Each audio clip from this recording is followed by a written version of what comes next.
What's up, everyone? This is Man Like Devin. Welcome to the Reggae PodClash. We have a great episode today. Roger and I, a few weeks ago, recorded a conversation with the great Andy Bassford, whose name might not be a household name in reggae music, but if you've been listening to Jamaican music the way we have for all these years, you've definitely heard him. If you've been to a reggae show in the last few decades, you've probably seen him playing guitar on stage. He was the lead guitar player and sometimes rhythm guitar player for years in the Maytals with Toots Hibbert, and he has some great stories that he tells us about playing with Toots and recording with Toots and just, being close to one of the great Jamaican musical heroes for so many years. He has some great stories. He told us about getting the reggae organ breakdown from Mr. Winston Wright, one of Jamaica's great organ players, playing with Jackie Matu. He has a great Lyn Tait story about how he met Lyn Tait and played with him. You guys are going to want to stay tuned for this conversation. We had a great time talking to him, so we're going to bring you that in just a sec. But before we do, I'm excited to bring you the news of the week. And there's some great things going on in the world of reggae right now, centering around shows returning. And some of our good friends are involved in these shows, so we wanted to tell you about them. The first, our friends Slightly Stupid. Mr. Kyle McDonald, of course, was one of our first guests. You can go back and check out that episode. Just search through YouTube or the podcast feed. But Slightly Stupid on September 11th will be at Petco Park in San Diego, California, with Stephen Marley, Don Carlos, and our friends the Elevators. So you definitely want to get your tickets for that if you are in the Southern California area. That's September 11th. August 19th and 20th, our good friends Giant Panda Gorilla Dub Squad host Reggae on the Farm in Canandaigua, New York. I probably butchered that name. Featuring 2 nights of reggae music with The Movement, Giant Panda, K-Bong, Johnny Cosmic, Double Tiger, and Apatza Black Lion. That's going to be great. If you're in New York, go check that out. Speaking of The Movement, they just announced their fall headlining tour dates on the West Coast with special guests Denim and Vanalia. And on the East Coast, they'll have special guests Tropidelic and Signal Fire. So if you guys are Movement fans, Josh from the Movement was our very first guest on the Reggae PodClash, so you can go back and check out that episode. Big up Josh. If you're fans of the Movement, go get tickets to when they'll be in town near you, because they will. Also, as we've been telling you, the Man Like Devin album, all acoustic, 100% acoustic reggae, rocksteady, and ska record called Wheel and Shoulder, is coming out August 20th. The first single, People's Prayer, has been out for a while. The second single, Love Forever, is coming out this week, Friday, July 16th. But you can go pre-order your vinyl or on all the digis at manlikedevin.com. And that album's coming out August 20th. I'm really stoked on that. And then, of course, my co-host Roger Rivas will be joining Mr. Jason Mraz, who we also had on the Reggae PodClash. You can go search for that, on his tour. They're going to be on tour all of August, and I think September. I might have that a little bit wrong, but I know for most of August they're going to be on tour. So go search Jason Mraz, find the tour dates, and go see him. And, of course, Mr. Reggae Roger Rivas on keys with Jason. So go check all that stuff out. And before we get to our conversation with Andy, I wanted to really quick shout out some people. The Rootsland podcast, presented by Consequence of Sound, and the host is Henry Ko. He's a great storyteller. It's a must-listen for fans of Jamaican music. Go check that out. Big up the Rootsland podcast. We want to also big up Carter from VP Records. We don't have a giveaway this week, but Carter and the VP crew have been so supportive of the Reggae PodClash. So go to VP Records, go get your reggae fix there. We want to big up History of LA Ska, celebrating SoCal ska and reggae scene with Mr. Junior Francis and Eric Kohler. Go follow them on Instagram at History of LA Ska. Their Instagram is really great. They put up all these pictures that just bring me back every time I see them to 90s and early 2000s ska and rocksteady reggae shows around the LA area. Check that out. Make sure you check out Mr. Chuck Foster's Reggae Central show every Sunday from 2 to 5 p.m. on KPFK 90.7 FM and also kpfk.org. Big up Chuck Foster, just sent me his new dub CD in the mail. I haven't got to listen to it yet, but I'm really stoked for that. It's called Dreader Dub. You can check that out, and you should. Junior Francis, we want to big up him and his reggae show every Saturday night, 8 to 11 p.m. on KXLU.com. And of course, Dub Club is coming back July 21st. That's a week from today. I'm recording this on a Wednesday, July 14th. And next Wednesday, the Dub Club will be back in person. So I think that makes tonight their last night of doing it on Twitch, twitch.tv/dubclubla.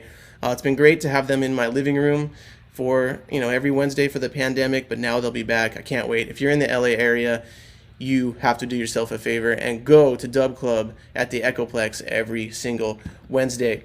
All right, and now we bring you my co-host Roger Rivas and myself for our conversation with the great Andy Bassford.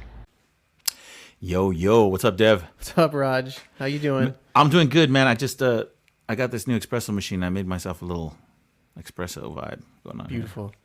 It's good, man. I figured it out that with coffee, you got to drink a lot of it to get your upper on. But espresso, you can just be taking espresso shots over and over.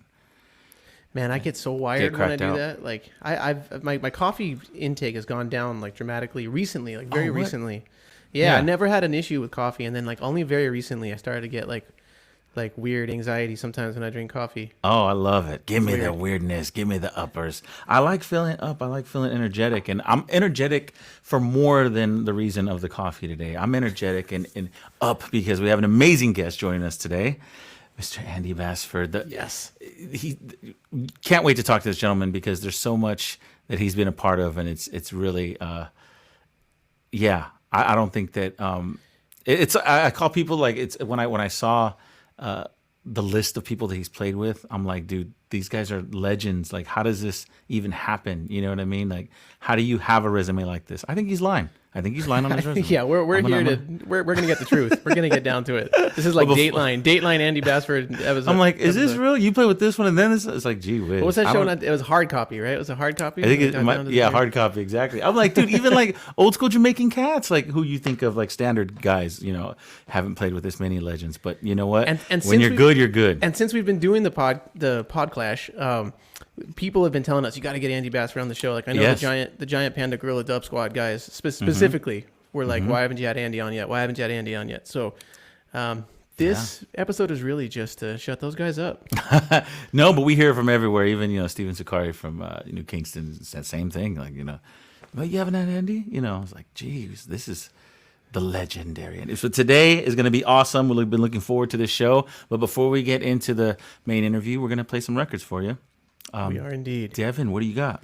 I'll go first. Yeah, this is a tune I've been kind of waiting to play, and we'll talk about it on the flip side. But this is a group called The Living Truth, and this is a 1974 single called Bongo Natty. Nice.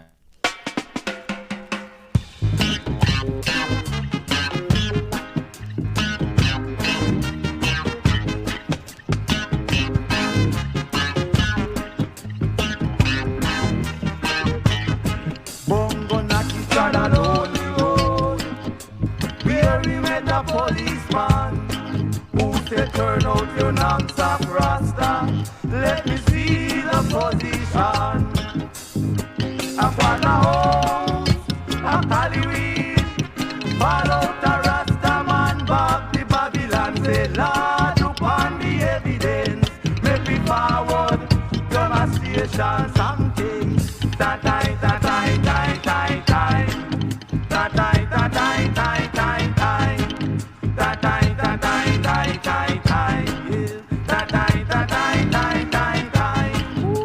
make you a chance, Babylon. Me say, set I free. If you want a chance, Bongo man go big capital, Jungle Station. And Rasta can't swear by no Bible, 'cause it's written in the Bible. Let there be yielding seeds and weeds on the land.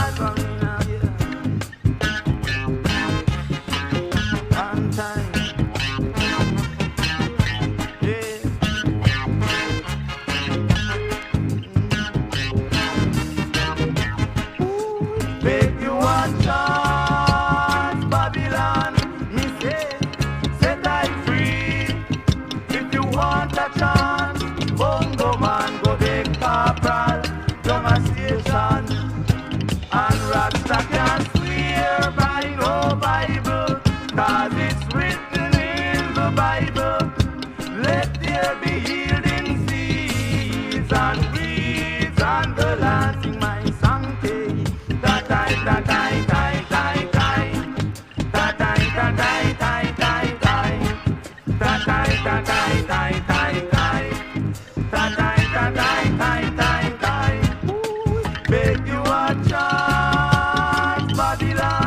me say, set I free. If you want a chance, bongo man go beg Papa from a station. And Rasta can't swear by no Bible, 'cause it's written in the Bible. Let there be yielding seeds and weeds on the land. Yeah, yeah, yeah.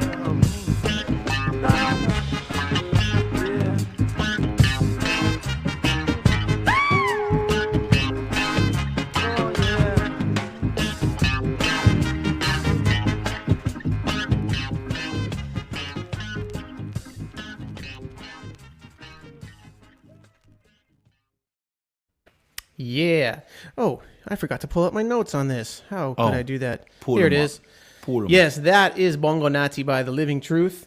It's a 1974 lyric and sound 7-inch. And I've had that for years. I really love that tune. I first heard it like early internet days. I forget what like forum it was, but I met someone who was a collector, and we were talking about how we love like quote unquote country roots, which I've talked about on this. You know, it's not like an official name of a genre or a subgenre or whatever, but it's like, you know, roots reggae that sounds like that kind of tempo, that kind of bounce, and has like, you know, lyrical content that has a lot of, you know, Jamaican countryside sayings and heavily spiritual, you know, Rasta music. And that's, you know, so he sent me these 3 burn CDs from his vinyl collection, and then I sent him a bunch of stuff too, and that was one of the tunes on it, and I spent a lot of time looking for it. Finally found it. Now it's not that hard to find. I see this pop up all the time, and that, you know, what stands out immediately is that like lead guitar with the wah-wah and the kind of like fuzz on it, and excuse me, you know, I always thought like that's an unusual sound for a tune like that. But digging deeper, and as deep as reading the label, it says recorded in New York. Really? So I never like would have thought a song that sounded like that like would have been recorded Now, do in you New York really at think that time. You it know? is recorded in New York, or do you think it's just a like You know, at first I wondered, and you know, Andy Bassford might know about that, so we'll ask him because he's from that area. But I think it might have been. But you know, yes, and the reason I don't know a lot about like reggae from New York at that time. You know what I mean? So I'm ready to be educated. But my educated guess is yes, because not just because it says so on the label, but because you know, a lot of like the Bullwackies stuff from that era sounds like that. Right. So. And that's something I've dove into recently. I was just talking to Kevin Kinsella from John Brown's Body, and I was admitting to him that, you know, we've all got, even like the biggest reggae heads got, you know, those gaps in their reggae knowledge. And for me, it's always been Wackies, like in New York. Like every time I hear it, I like it, but I just never like went down the Wackies rabbit hole. It's like on my to-do list, you know, because on Spotify I've looked and there's all kinds of like Wackies like playlists and stuff like that, you know. But as I've started listening to that more, I've thought of this tune, you know, and I've been like, oh, okay, there it is. Like, I believe now, you know, and I don't know anything about the lyric and sound label. So, I mean, it might just be obvious. Like, oh yeah, it's a lyric and sound. It was definitely recorded in New York. I misspoke. I said 1974. That was a different record. I don't know what year this was, but it's definitely a 70s, you know, that's definitely a 70s, probably a little later than that. I would say probably later half, you know, mid 70s, maybe even later than that. But, you know, classic lyrical theme of being harassed for weed. You know, it says, Bongo Natty trod a lonely road. There he met a policeman who said, turn out your knapsack, Rasta. And then it says, let me see the position. Like, assume the position. Then he, you know, he says, beg you a chance, set me free. And the corporal says, if you want the police says, if you want a chance, go beg the corporal down at the station, you know. And that's like a back and forth. And then the singers say, like, Rasta can't swear by no Bible because it's written in the Bible. Let there be healing seeds and weed on the land. And so it's a great song. I always dug that song. And then on the flip side, so on the front, you know, it says Bongo Natty, The Living Truth, Ridgeway, and more. And then on the back, it says the version side, it labels the band as Stepping Stones. And I've definitely like seen their name on some stuff before. One comes to mind, like a tape I had from Roger Steffens back in the day, was by a group called Rickenbacker and the Stepping Stones. And that's I'm still searching for that song. And Andy knows it. Andy knows it. Can't wait. All right, cool. This is gonna be good. That version, when you say the version, is it like is it just a stripped down? Is it pretty much the song minus the vocal, or is it like a version where there's like a new lead element, like It's been a minute since I've listened to it, but I think it's just a straight up version. There's not even like a lot of dub on it. It's more like they just take the vocals off, and they let that picking guitar and the wah wah fuzz thing really kind of shine through, My dude, I've been programmed now to like whenever I see just version, or if it's not a clear B-side where it pretty much will say just version or whatever, it'll have like some combination of the main name. You can't assume, because there's so many different choices, right? There's like, okay, is it a dub version? Is it just a version of the vocal stripped out? But the reason I'm saying all this is because a lot of times there'll be like a wicked organ version or a guitar version that makes it a whole new song. For sure. But when it's labeled, it's just like, oh, it's a version. Right. Whereas like there's other songs where it would be a different name, and then now the record, the price of the record goes up because it's like, oh, that's its own song. But a lot of times there's some things that get under the radar, you know what I mean? Just because it says version, it's like a lot of people think, oh, it's just the B-side to the song. But there's some heavy versions. Oh, for sure. I'm a fan. We've talked about this before, and it's all a matter of taste, right? But like, I'm a fan of when the version is just like, take off the vocals and let's hear the rhythm, and maybe that's coming from my perspective as a musician. But it's like, think about it. It's like, that's why those like, some of those like Maceo Parker albums are so good. You know what I mean? Because it's like, you're listening to James Brown and like, or like, pick any other like band in any other genre where the band is just killing it. Even like Led Zeppelin. Imagine if there was like a Led Zeppelin record where like there was just like no vocals on it. You know what I mean? And no, just, totally. Like, you just like, that'd be cool. That'd be super cool. For sure. I wouldn't need like some other element to come in and replace the vocals. I'd be like, all right, I'm going to concentrate on what the band's doing and I'm going to enjoy this, from an aesthetic standpoint. And that's how I feel about like dubs a lot of the time. Even to the point where I'm like, man, if you're not King Tubby or Scientist or one of those dudes, like, just stop even trying to dub it out, like, let me just hear the band just play, let you know what play. I mean? Like, your delay is not even on time, like, come on, So, I personally like it when the version side is like a straight up instrumental, but, totally. To each their own. What do you got for us? Well, it's the perfect segue into what I got, is that speaking of versions of really cool songs and speaking of the actual musicianship being highlighted, this next song is it's a version to the Kingstonians' Singer Man. We'll talk more about it. This is called Undertaker's Burial. Ashes to ashes, dust to dust. Caramba! So very bad to see a good man die. Nobody else to build us a coffin. Yeah, he built me 8. But it's a better to be up here doing something than to be down there doing nothing, huh?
Yes, sir, man. You and me know the original track very well.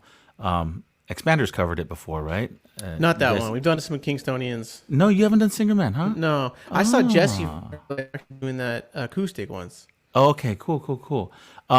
This song, this particular version of Singer Man is so dope on many levels. First level is like we were talking about. You get to really hear the band play. Like as dumb as it sounds, hearing the organ work done. Now there's a lead organ and it sounds like a clarinet or something on top of this version. But take that away and I'm able to like hear what Winston was doing. Winston Wright is definitely the organ player and he's using like a Lowry organ, but switching as an organ player, there's not many tunes where you hear the switching of fast to slow, chorale to like high spin. With a lot of other musics, you hear organ players really use that a lot, changing within that in a song. A lot of Jamaican music, I'll hear either a slow Leslie or a fast Leslie, but not really a whole lot of playing within the song, them going back and forth. In this song, you hear him kind of just like, playing with that spin, and you hear the real wood of the Leslie. Anyways, a version like this, you get to hear the band, you really get to appreciate what they're doing. At the top of the tune, you heard this crazy intro, and it plays into the whole era of quote unquote Western reggae, as they call it. You were talking about country reggae. Well, there's a Western reggae element too. There's a series of songs that would kind of tie into the Western films of the time, and they would come up with intros that were reflective of what was going on in these Western films. And not only that, but they were geared towards like a competition thing, right? So it was like one studio would write, it's kind of like a diss track, to another one. And so this whole Undertaker thing is a play on, just killing your competition. And so there's actually like a CD called, I forget, like the 20 greatest Western reggae hits or something like that. And the cover of the CD is super lame. Like you would never guess that the music is super dope. And it gathers all these tunes. And so it kind of tells the story. Like you get to hear this track, and then the response track would be, I don't know, from someone else's studio. And they would do a play on, like, the guy coming in, like, where's the Undertaker? Well, we're going to kill the Undertaker, like kind of thing. And really, really cool, because you don't have anything like that, I think, nowadays. And it makes sense because spaghetti westerns were so popular in Jamaica, So you even have, like, the Clint Eastwood Rides Again stuff from Lee Perry and, Django and all that stuff. Right. So it makes sense that it would make its way onto the music. Totally. Big influence. So, another Derek Harriott production in 1971, That rhythm is just so heavy. Like, the Kingstonians, like, that whole album, like, backed by the Crystalites, is just like... Well, check this out. See, like, we had this conversation with many artists in the past. When we were listening to that song right now, I was imagining any artist, any singer on top. And this song is bound to be a hit. Because, you give an appreciation to the music now. If you had Ken Booth on that, if you had Elton Ellis on that, it's going to be a hit. And I'm not taking anything away from the Kingstonians. They're an amazing vocal group. And the Jackie Bernard. Yeah, and the melody of Singer Man, sing me a song, and it's beautiful composition. Mm-hmm. But it is a testament to the music behind that, how much of the pie... Here's the dope pie. Here's why the song is so amazing. Like how much of that pie is because of the music and how much of it is because of the lyrics. And so this is a good example in that, is that if you grab any other artist, chances are, unless they do a horrible job, it's still going to be a hit. Well, yeah, you're right about the music being killer. My pushback would be that the Kingstonians were like masterful songwriters themselves in terms of the lyrics and the vocal melodies. And Jackie Bernard's voice is just like, it's so recognizable. It's one of my favorite voices, So like it's perfect combination, you know what I mean? It's like, man, every box is checked on that whole album, really, And of course, for the people that don't know, the album we're referring to is the Kingstonian Sufferer, classic album that came out in 1970, I think, but it's got recordings on it that were done in 69 and 70. And maybe even some from a little bit earlier. I'm not sure, but it's like one of it's one of, if not the, like, to me, classic, full LP record of like that sound. You know what I mean? And we talk about LPs that are all killer and no filler. That is one of them. All killer, no filler. All killer, no filler. Every song is good on there. The one that the Expanders always covered was the clip. We recorded it on our first Old Time Something album. We we changed the rhythm on that one. I said the only song we did that we didn't like really try to stay true to the original. We changed it to like a Roots Radix kind of style, early '80s rhythm. But we did that because Jackie Bernard redid the tune Sufferer, the title track of that record, in the early 80s on like a heavy Radix rhythm. So like I had the idea of like, oh, let's do another one like that, you know, 'cause it'd be cool. It might lend itself to the stage more, you know, like Totally. Not because that style doesn't, but just Expanders, like our thing wasn't really that early reggae sound. It was more like mid 70s, early 80s style, you know? Right. But anyway, I digress. That album is just killer. It's even got an instrumental on that record. I think it's the one called like, it's like, I'm blanking on it, but there's one, like it's called like Nice Ride Reggae or something like that. Yeah. At the very end, I think there's 2 instrumentals that are just. Is there 2? Yeah, I think so. I'm not, but I know exactly what you're talking about. And there's that tune that always makes me think of DJ Rocksteady Chris called "Come We Go Moonwalk." Such a dope song. Such a cool song. Such a great song. It's a great album. Please, we can't stress that enough. Go check that out. On the tune "Hold Down" on that record. The intro, man. that ding ding ding ding ding ding ding ding ding ding, and then it's like almost the same as "Sufferer." Like it's almost the same rhythm after that. Dude, Crystalites, right? I mean, stuff. it's fair to say the Crystalites are all on their A game with that one. It's like, go get that album. Go scope it out. I'm sure it's on Spotify or YouTube if you. Yes, go scope that album. But before you do, go scope the Reggae PodClash merchandise store, which is, of course, the sponsor of our Record of the Week segment. You can go to rootfire.net and click on the store tab and get yourself one of these nice hoodies that I rock all the time, a t-shirt, the mug, that awesome design by Roger Rivas in the tradition of the great Sassafras, as he has explained before, beanies, hats, hoodies, all kinds of stuff. This is a non-profit show. We don't make any money, but there, we have some upkeep. There are some expenses to pay for, and this helps us to do it. You can also support the show with a Venmo donation to Rootfire. And the biggest support you can give us of all is to tell your friends about the show. Tell them to subscribe to the podcast wherever they listen to their podcasts, and to give it a rating and a 5-star review. That helps us move up in the algorithms so that when people type in reggae in their podcast app, we're near the top. So go get yourself some gear and do all those things. And now, Roger, the moment everyone's been waiting for, why don't you do the honors of introducing our guest today? We've been looking forward to this show for a long time. This gentleman has played with Dennis Brown, the Roots Radix Band, Toots and the Maytals, Yellowman, Shaggy, Horace Andy. Are you kidding me? Like, that's what I said earlier. It's like, it's unbelievable, Please welcome to the show, Mr. Andy Bassford. Andy. Greetings to everybody, all the podcast followers, and Devin and Roger. Devin, not Devon. I'm sorry. I'm getting Jamaican here. So I was listening to you guys talking about these records in such detail, and you were saying some things, and I wanted to jump in. Obviously, I know. I saw you back there. I was tempted to just bring you in, but no. Okay. So I don't. If I start talking too much about the records, please. I'd love to hear about it. When we have guests that know things about these records we play that we don't know, that's beautiful to us. So please. Okay. So this is what I know. I don't have any conclusions from it. Eric Frater, aka Rickenbacker or Rickenbacker, was in New York at that time period. And I just saw on Facebook there's a group, I don't know, there's a early reggae in Boston group, and then there's a reggae and ska drummers group. There's some different groups that I'm in. I don't remember which one it was, but somebody posted a picture of Eric Frater playing in a club in the Bronx. Wow. With some other, and people were trying to identify who the musicians were, and they knew who he was, and there were a couple of other trumpet players and things that people didn't know. And when you said Rickenbacker, like somebody's credited to Rickenbacker? Yeah, Stepping Stones is the band, and I have seen that appear elsewhere as Rickenbacker and Stepping Stones.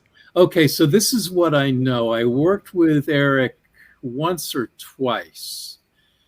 And when I was listening to the record, there's that very thin pick guitar sound. Mm-hmm. Yeah. And that really sounds like him the way he was at Cox, and it sounds like the same guitar. Wow. But I could not place that record in a Jamaican studio. Right. So I was listening to it going, where did they do this? And and I was listening to the guitar, and I said, okay, it's a guitar player I know. I've heard that guitar, I've heard that sound, I've heard that approach. It's not somebody I played with a lot, but I've heard them.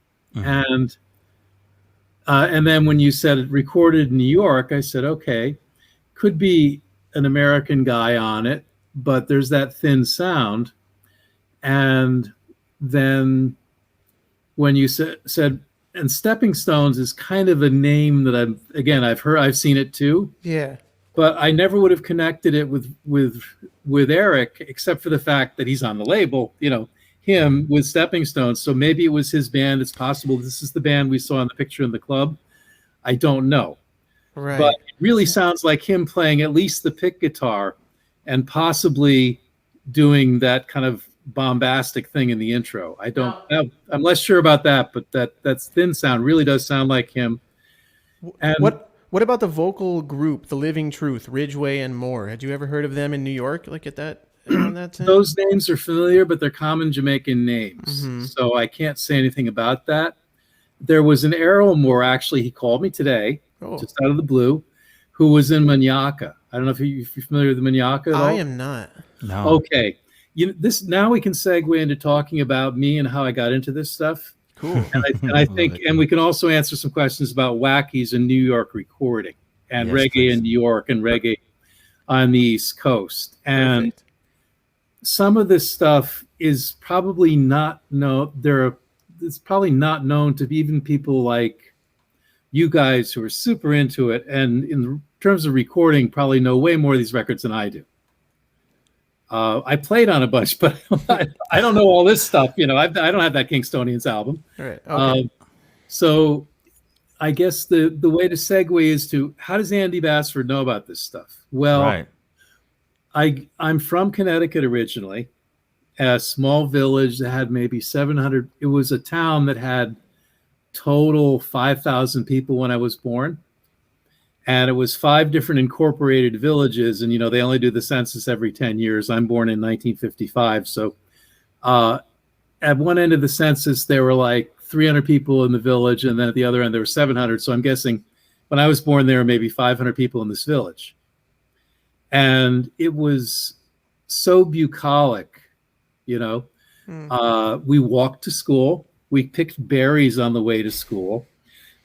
We got fresh milk from the dairy farm that we could walk to and look at the cows we could watch the cows being milked, and the milk would be on our porch the next morning. Nice. This is the kind of environment I grew up in. And what's interesting is when I went to Jamaica and I met you were talking about these country guys, these country reggae guys. Yeah. I felt an immediate affinity for them because I'm country too. Right. Different country and a different country in the country. But the whole, one of my theories about reggae is, particularly that era of reggae, it's music that people walk to because people didn't have cars, and that explains why it's the speed that it is. I like that. And a lot of the feel. And in Kingston, when I was there, and I went to Kingston in 1980, there were a lot of cars. But in this period, there were not many cars. And most people walked, and in the country, everybody walked. So the guys from the country, their music sounds even more like walking than everybody else's does. I like that a lot. And to jump way ahead, Roscoe Gordon, right? Man, I don't know if I do know Roscoe Gordon. Oh, you'll love this. Oh boy, this is great. Okay. Yes, give it to me. Roscoe Gordon is an American R&B singer who was in a band in Memphis in 1948 or something with B.B. King and Bobby Bland. They had a trio, like a blues trio, and they called themselves the Beale Streeters, and they were all teenagers. And they all went off and had solo careers, of B.B., of course, and Bobby we know about. Roscoe didn't do as well, but he had one tune that every blues band plays called Just a Little Bit, you know. Mm-hmm.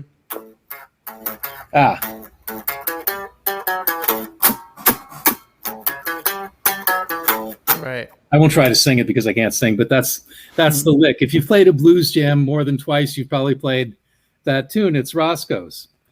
And where Roscoe comes into reggae and ska, and the whole history of this thing is he had this tune called Booted in 1952. And you guys will just fall on the floor laughing because you could almost claim he invented ska. Everything is there. You know, the boom, gadum, gadum, gadum, gadum, one of those. Gadum, gadum, and you know the really old school R&B, 10 tons of flavor, 1 ton of intonation, saxophone solo, you know, that kind of thing. And Roscoe was a huge artist in Jamaica on the sound systems. And who ran sound systems? Cox and Dodd. Right. So I worked for Coxon for about 18 years. Wow. He never put much out of the stuff that we recorded. Coxon is like a whole podcast, but anyway, my time with him. But anyway, sometime in the 90s, Coxon I was playing with Toots then. So when I wasn't playing with Toots, I would come back to New York, and Coxon was working out of Brooklyn then. I would call him and say, Sir D, you know, is there anything to do? Is there any work to do? Any session work?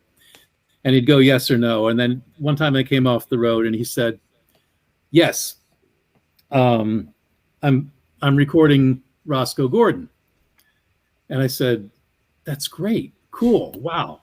So we did this record of Roscoe Gordon at Studio One in New York, and it's a weird record. I don't like the production. I play a badly out of tune slide solo on it, but it's one of those things that you've done that you go, I wish I could just vaporize. There was a neutron bomb that targeted just that particular track on that particular album because the rest of it is so bad. But that one, anyway. What was the name of the album? Let's Get It On. And I think it's only vinyl. I looked at it at Discogs because I was trying to find the year somebody asked. And but anyway, around that time, a legendary 50s American rock guitar player named Wild Jimmy Spruill, who lived literally 2 blocks from me in the Bronx. Ever since I came to the Bronx, Jimmy was living there. I never met him. I saw him. I didn't know he was a musician. I used to see him at the donut shop on the corner. So, big, strong-looking, American black guy, older than me, and drinking his coffee and eating a donut. In my neighborhood, a lot of people look like that, so I never thought anything remarkable about it. And then there was this blues club in the Bronx called the Blue Frog. I ended up being the house bass player in between Toots tours. And Jimmy found out about the club, and he started coming down to jam. And Jimmy was one of the most interesting musicians and people. He was from North Carolina, and he played guitar like Freddie King with a thumb pick and a thumb and a finger pick. And he was super country, and his basic thing was that Piedmont kind of you see a lot of the Southern guys do it, the thumb, right. The low strings, and he played like that, and he played 2 super famous guitar solos. He played the guitar solo on Wilbert Harrison's Kansas City. Wow. And he played on Tossing and Turning by Bobby Lewis. He used to do a lot of work for Fury in Harlem with, what's his name? Bobby Robinson, who had a record store on 125th Street for decades, and he had an independent R&B label. The first Gladys Knight hit was on Bobby's label. All the great Elmore James stuff is on that same label. Let me think. Who's the other one? I told you I had a lot of stories. Anyway, Jimmy used to do session work for him. He's living 2 blocks from me. We find out about each other in the 90s. I got to New York in 86, and I could have been over at this guy's house every day. Or he could have been at my house because, we had a lot to talk about, and we liked playing together.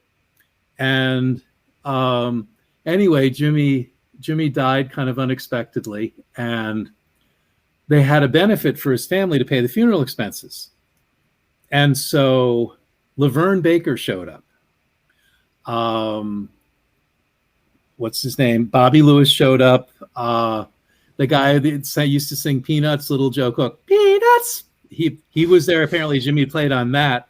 All these guys who had hit records that Jimmy had played on who were still alive came to Tramps to do this benefit for his family, and I was in the house band. Wow. And one of them was Roscoe. I think this is before I recorded with Roscoe. Actually, this was right before, right after. It was around the same time. In between tours, these things happen. So, played with Laverne Baker. She was in a wheelchair. She was singing she was the sexiest thing ever. She's like 75 years old. She's in a wheelchair, and she's grinding in the wheelchair like it's 1955, and she's in a tight, sparkly dress. She killed it. She sounded great. And she was a Toots fan. She showed up at a Toots show later, but not long before she died, she came. And he knew who she was, and they were really excited to meet each other. It was a really beautiful thing. And anyway, Roscoe came, and he played Booted. And I'm the bass player. And I'd already played with the Scatolites, and I knew who he was from Coxon and Jamaica. Everybody used to talk about Roscoe Gordon, and they were kind of surprised when I said that not a lot of Americans remember him. They're going, but Roscoe, it's like legendary. So anyway, Roscoe gets up there, and everybody else has been playing. He was the last guy, I think. Yeah, he was the last guy. And he goes out and says, "Say, man, have you ever been booted?" And everybody goes, "Booted?" And he goes, "Yeah, booted." The piano alone, I thought the club was just going to fly off the foundations. And I started, and the reason I'm talking about this is bringing it back to walking in the country. While we're playing the tune, which of course I knew, because I'm, musically I'm part Jamaican, so I knew the tune.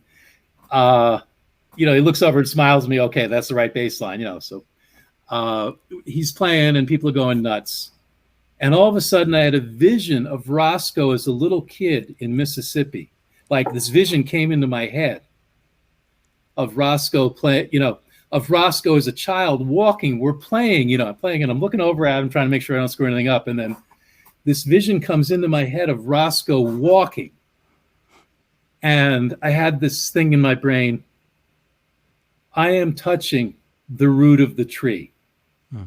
Everything that I've been interested in my life, since I discovered this music, now I'm on stage touching the root of the tree. This is before Scatolites. This is 10 years before Scatolites.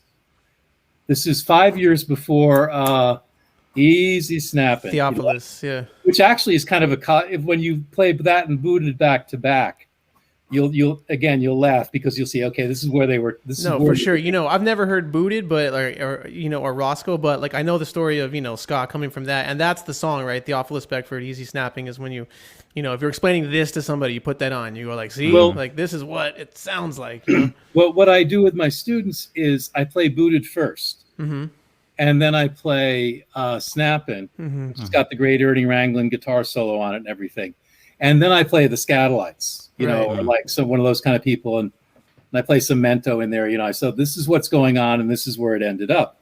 So here I am playing with Roscoe, not thinking I'm going to get anything out of it except help Jimmy's family. And what I got out of it was this vision. I'm touching the root of the tree.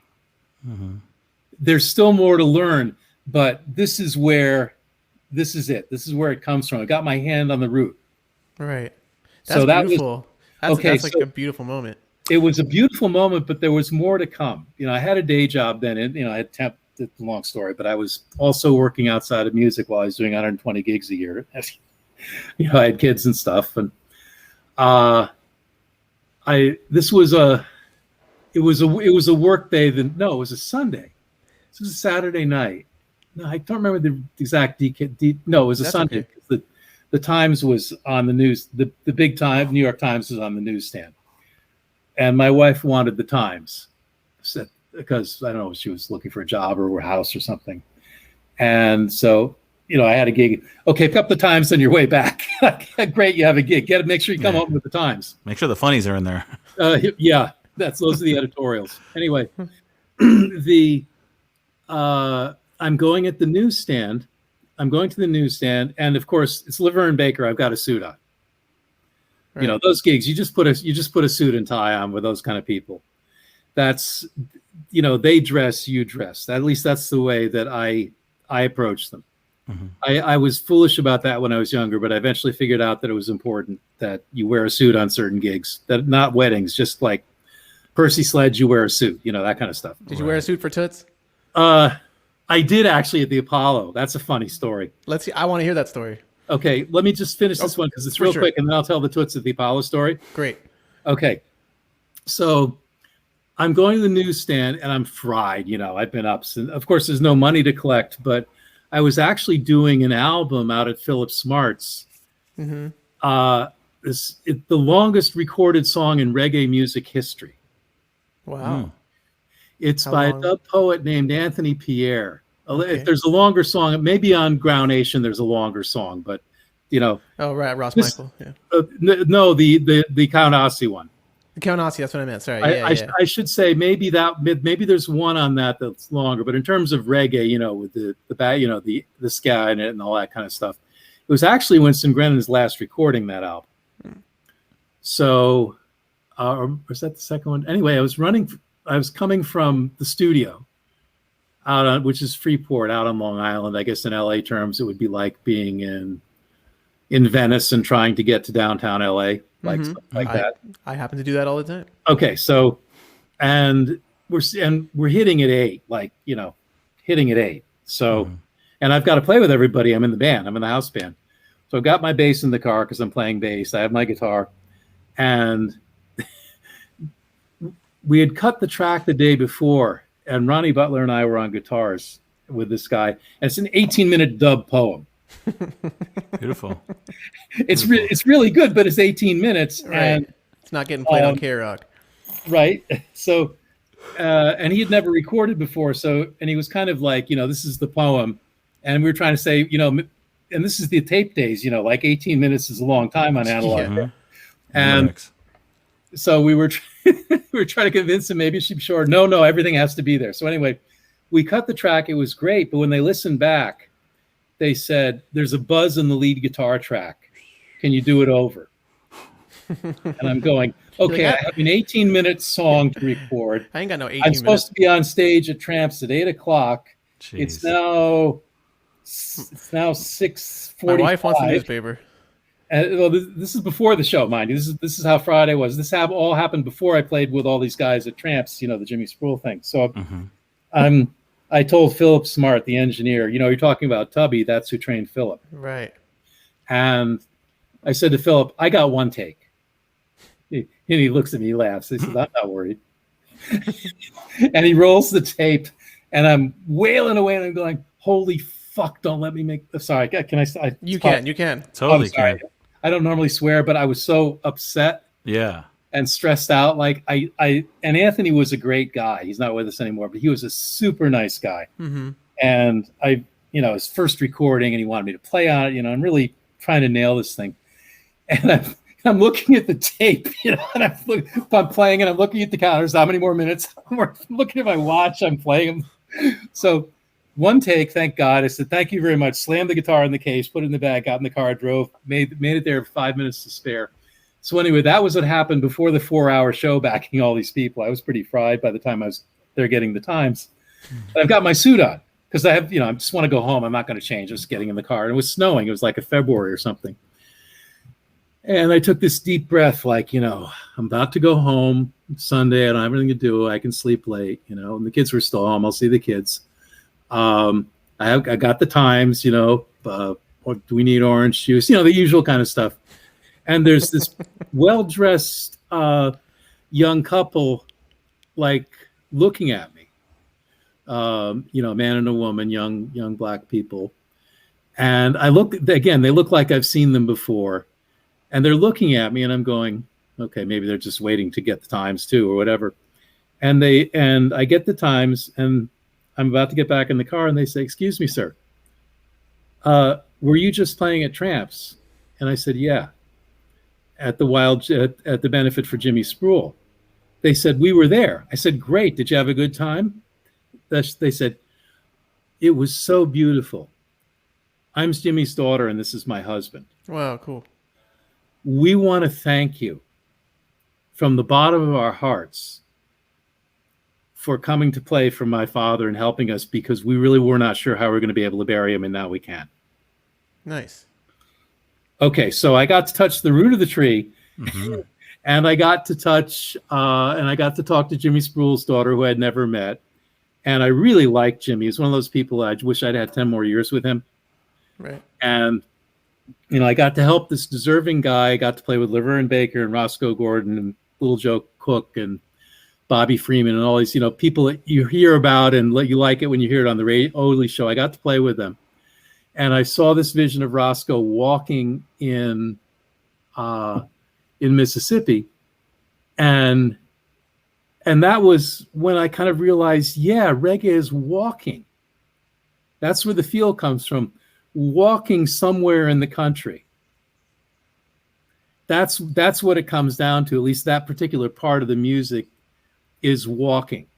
That's the vibe of the people that created it. You know what? There's a really good ska drummer in LA. His name is Ben Farrar. He's played with bands like C Spot and a lot of ska bands here in LA since the late 80s, early 90s. And he said he did a lot of shows with the Crystalites, not on drums himself, but like his band opening for the Crystalites when Lloyd Nibbs was in the group.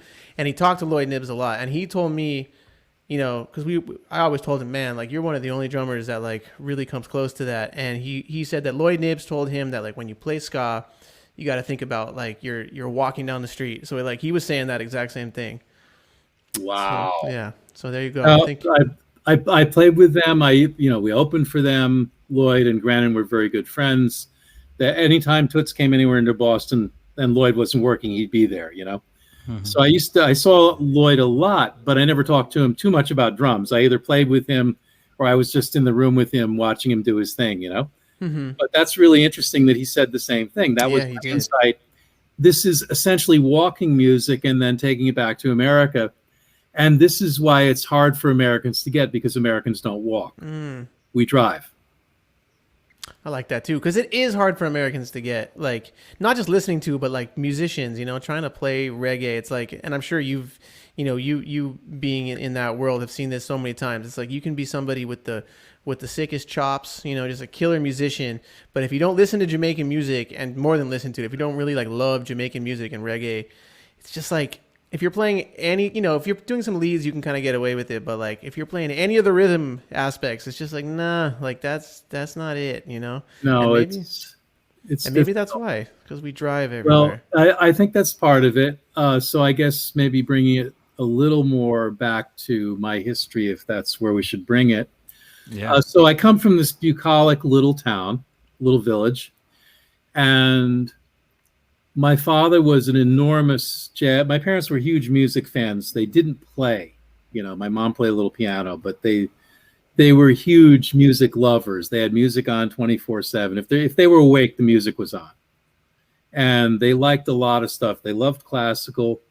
They loved jazz. They weren't much for bebop in terms of recording, listening to records, but they would go see it.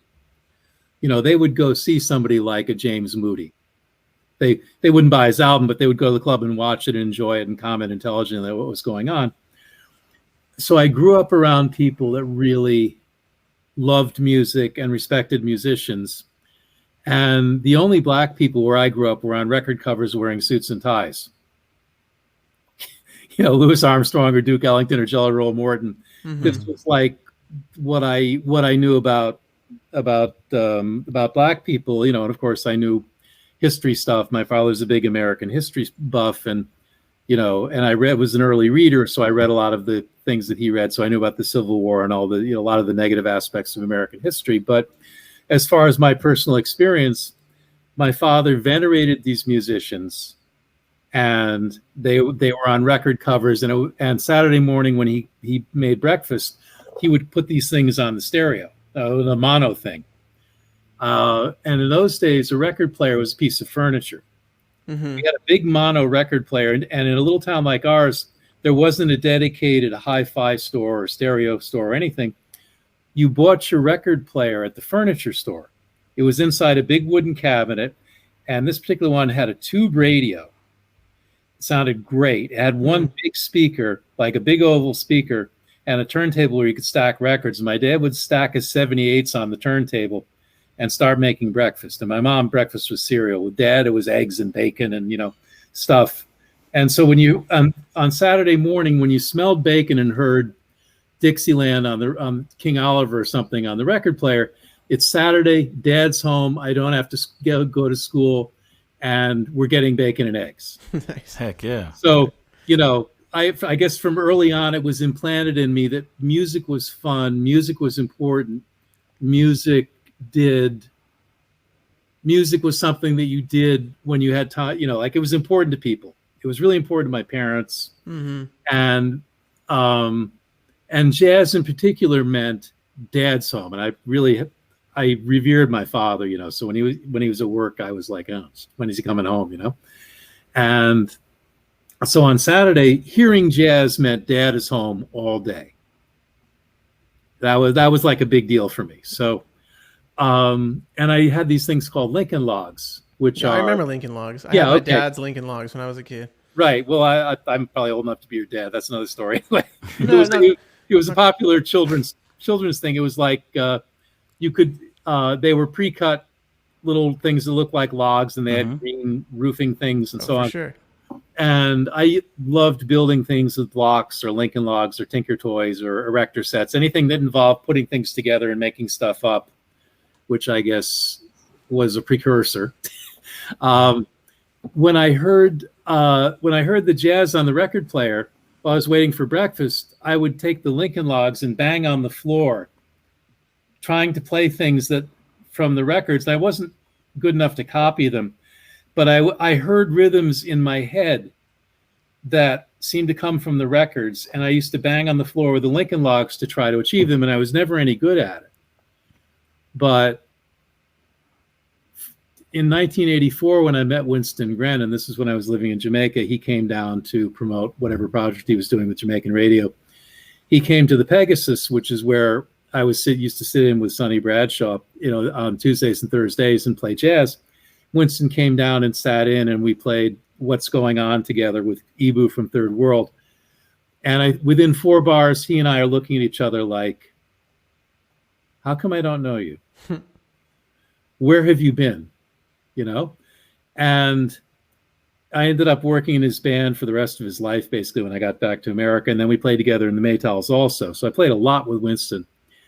And after I'd been playing with him for 5 or 6 months, I realized that what Winston was playing was what I had been trying to play with Lincoln Logs when I was a kid. There was this immediate familiarity, and I couldn't put the two of these things together. But when I played with him, I eventually realized, oh, that's what I had in mind. And he's doing it. No wonder I like playing with him, because that was what I was trying to do. So this is all out of sequence and stuff. But anyway, so I went to school. My mom had the idea I should play the violin. So I played the violin. I was an obedient kid mostly, except for the reggae part of it. But up to the age I was 21, I went with whatever the parents' agenda was. So right. I played violin, and then I saw B.B. King on TV when I was 13. And by this time, I was a Beatles fan and a Top 40 fan. And my brother and I got little transistor radios, Christmas 1964. Those little tiny things, they were the size of like electronic tuners, and they had a little tiny speaker and a little tiny headphone. And December 1964 was possibly one of the most interesting times in American AM radio. British invasion had just hit, and all the Americans are responding. Motown is responding. LA is responding. And anything can get on the radio if it's good. And you'd hear Bob Dylan, then you'd hear Frank Sinatra, then you'd hear the Beatles, then you hear the Mamas and the Papas, then you hear the Kinks, then you'd hear some one-off R&B hit from Muscle Shoals. And this is all in 1 hour. What if it's sold? It was on the radio. It was actually kind of a beautiful thing. Right. And one of the tunes I heard was Hold Me Tight, the Johnny Nash tune, which is Lyn Tait and the Jets playing it. And then I heard Israelites, which is the same guys. And I love both of those records, but we were so isolated. I didn't know where any of these people were from.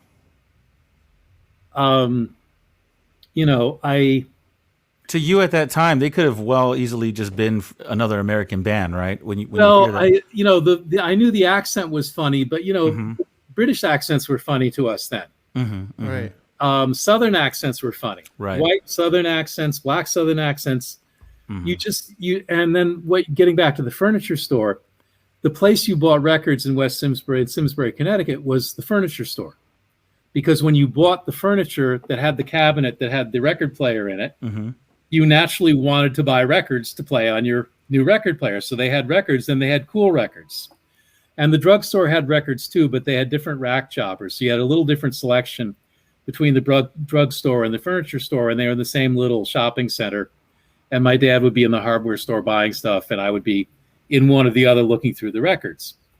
And where was I going with this? So anyway, I would hit, in those days, the 45 would hit, and they'd put out the 45, and then if it was a hit, they would rush out an album. They'd record 10 tracks of mud and stick somebody's picture out and try to get you to buy the album within the 3 months the record was on the radio. So it wasn't until I saw the album that I would have any idea what these people looked like. I remember really liking Wilson Pickett. I think it was either Mustang Sally or Land of a Thousand Dances was the big record then.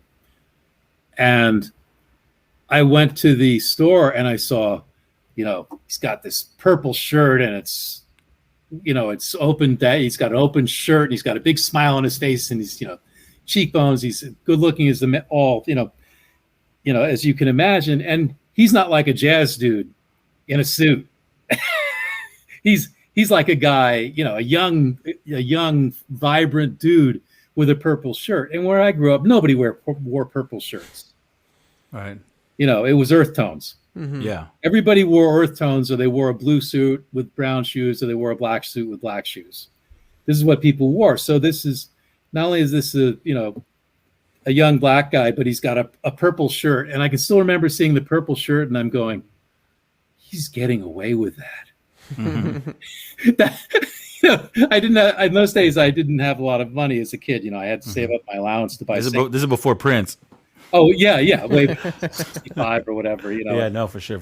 And I wasn't, I was playing violin, but I'm really interested in all this stuff because it's on the radio, and and I'm just looking at this, and I was an avid liner note reader, so I would just read all the things, the publisher, the who played guitar, who played bass, how many mic, they had all this stuff. I would just read it. I was fascinated by the whole thing. There are these records, and there are all these different people from all over the world that make records and get on the radio. And then the album comes in, and then you see what they look like. And then you put that together with what they sound like. Oh, people who look like that. Oh, they come from the South. Oh, those people are from England. Oh, that's a black guy, but he's not American. He's Jamaican. Like I'm putting this stuff together as a kid, and it seems so ridiculous now with YouTube, where you can simply dial up. We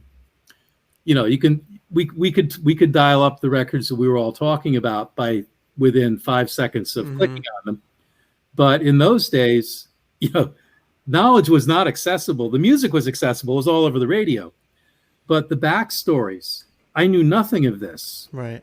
And my parents were very educated people, and they read a lot, and they had lots of books on a variety of subjects. And I knew there was a world out there.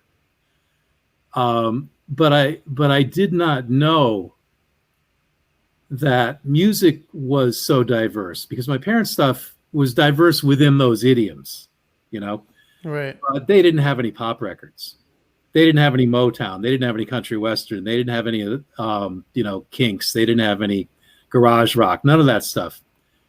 And there it is on the radio, and I was just fascinated by all these sounds and approaches and things you could do. And the fact that all these people all over the world were making music, and they weren't a lot older than I was. See, the wheels start, Right. and I'm there playing the violin, and putting my half hour into practice every night, just like doing homework, And I'm going, but nobody in these groups is playing violin, I need to step up the game here. So anyway, I was thinking about doing this, but I didn't think I was cool enough. So eventually we moved to another place, and this time we were right next to the cows. We moved to a house same town, but like a mile and a half away. We got a bigger house, and this one was right up against the cow pasture. You know, you could go down to the edge of our property and look over the fence, and there are 30 cows. So I tell people I grew up next to a cow pasture, and they think I'm joking. I actually grew up next to a cow pasture. So right. Anyway, I was kind of interested in this stuff, and at one point I decided I was going to be a bass player because that had 4 strings, the same as the violin. I understand. And the guitar looked too complicated because it had 6, and I wasn't sure what those extra strings did. Mm-hmm. So I got a job for the first time in my life. I got a paper route, which was the only job you could get if you were under 16 then. And I told my mother and father, I want a bass and I want an amplifier. And they're going, what for? I know I want to play in a band. And they're going, ooh. and they said a really cool thing. They said, look, we'll pay for half of it, but you have to find the other half. We want to see if you're serious. Next day I had a paper route. Nice. The moment I had my half of the money, I quit the paper route. And probably everybody involved was happy because I hate getting up in the morning, and I was a terrible paper boy. The only thing I was good about was turning in the money, but everything else about it, the paper would go in the tree, it would go under the car. I wasn't a good bike rider. It was, People were like, I hate that paper boy. Yeah, as I said, probably everybody in Simsbury was happy when I quit my paper route, including me. And the cows. Did you ever hit a cow? No. They didn't subscribe. Okay, that's good. But they were black and white. Yeah. That was the TV. Oh, so anyway, I'm kind of fooling around with this, and a friend of mine up the street had a band, or like the idea of a band. And to go to rehearsal, I would put the bass amp in my wagon, and I had one of those red wagons, like in the Orson Welles movie Rosebud. Mm-hmm. Oh yeah, kind of one of those kind of wagons, and I would drag it up the street, up the hill with the amp in the back, and go to rehearsal. And we're done. I put it back and drag it back down the road. So I was going up and down the road, my amplifier in the red wagon. Anyway, at one point, my mom started working in a music store to help pay for prep school. They wanted me to go to prep school, so she had to take a job for us to do that. And at the music school, there was this guitar player named Bert T, who was really good, and he was from Texas. And he said, Mrs. Bassford, your son likes guitar. He should see this guy named B.B. King, world's greatest blues guitarist. So my mom comes home, and as much as my parents were not enamored of pop music, it was still music, and they would let me do it. They would express an opinion about it, but they never stopped me. And they would actually help. They would drive me to band practices, whatever. They didn't like it, but they would help it to happen because it was something I was interested in. So, I saw B.B. King on TV, and it was on educational TV, which made it even an easier sell to my mom. And I turned on the TV about 10 minutes after the show started, and B.B. King is singing, "I've got a mind to go to give up living and go shopping instead." And I see this big guy in a suit again, and he's covered with sweat, and his eyes are scrunched up, and he's got the guitar on like this, and he's got his arms spread, and I'm going, oh my God, who is this? What? Oh my! And he's got the guitar on, but he's not playing anything. He's just singing, and I'm just going, well, he's not strumming. Like, what's going on? And he plays a note or two, and I go, oh, okay, he can play. And then he takes a solo. He takes one chorus, and my mouth is around my knees. And halfway through the second chorus, I say to myself, I'm a guitar player. I just don't have a guitar yet. And by the third chorus or whatever, I don't think he took more than 3 choruses. By the time he went back into the singing, my life had changed completely. I'm going to be a guitar player. How do I get away with it? I don't have a guitar. Right. And this is what I want to play. I want to play blues. Right. I don't want to play all the stuff I hear on the radio. I don't want to play Beatles songs. I was a huge Beatles fan, still am. Beatles didn't make me want to play guitar. I probably couldn't play more than 10 Beatles songs. Right. I know them all, but I couldn't. I can hear 2 seconds of it and tell you what song it is, but I can't play any of them.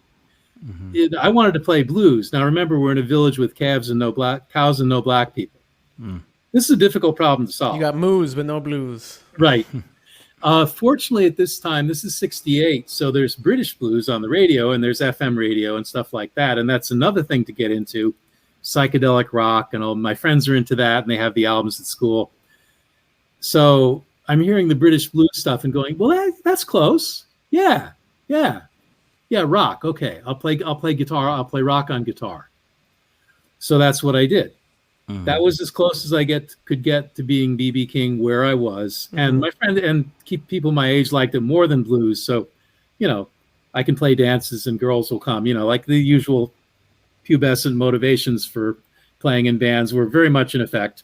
Yes. And, okay, so I got in a band and we started playing battles of the bands and we would win sometimes. So I actually had a little bit of money. So I started buying more records. And by the time I was 16, I got in a band that was actually working. And then at one point, and I skipped a grade at some point. So I was 17 when I was a senior, but when I was 16, we somehow got a gig in a bar and I was the same size that I am now. And I'm going, and the drinking age just hadn't even turned 18 yet. And I'm going, I shouldn't be in here. And they're saying, just don't say anything and don't drink. And I didn't drink, so it wasn't a problem. But then I looked like I maybe could have been 18. So got away with it. But then I went to college and in Hartford, which is where we come back to Jamaicans and the recording in New York and what Jamaican music was like in America in the 70s, which is a part of the story that hasn't been explored that much outside of New York because a lot of the people who were big in reggae in New York are still here, still alive, and can talk about it. But it's kind of an because so much was happening that was great in Jamaica at the time. Nobody talks about the people. Right. No, we want to have Bullwackies on the show for sure. He's still. He's still kicking. Yeah, he's up at Boston Road, right by Fish and Thing. He's on the second floor. Did you work with him? Did you do some stuff? No, that I did, and I did one session there at the old place on White Plains Road. How much do you guys know about New York City? Not a lot. Much, I've been there a few times, not that much. Okay, so Bullwackies studio was at the end of the number 2 train, which is the same train that I'm on. And in New York, you're kind of identified by your train. Where are you? I'm near the 2. Okay, I know where you are. So Wackies is at the furthermost northern end of the 2 train. Last subway stop in the north central Bronx. You can walk from the subway stop and you're in Mount Vernon, the next town north. So he set up camp there, I'm guessing in the early 70s, and his thing was always, we're going to prove we can make valid reggae music just as good as anything in Jamaica up here. Right. And he had this vision. That was always his dream, and I don't know much about him. I don't know him well. I mean, I know him, but I did one session there. The thing with Wackies was he had his guys. He had his guys, and if you weren't one of his guys, you weren't going to work there unless somebody else brought you in.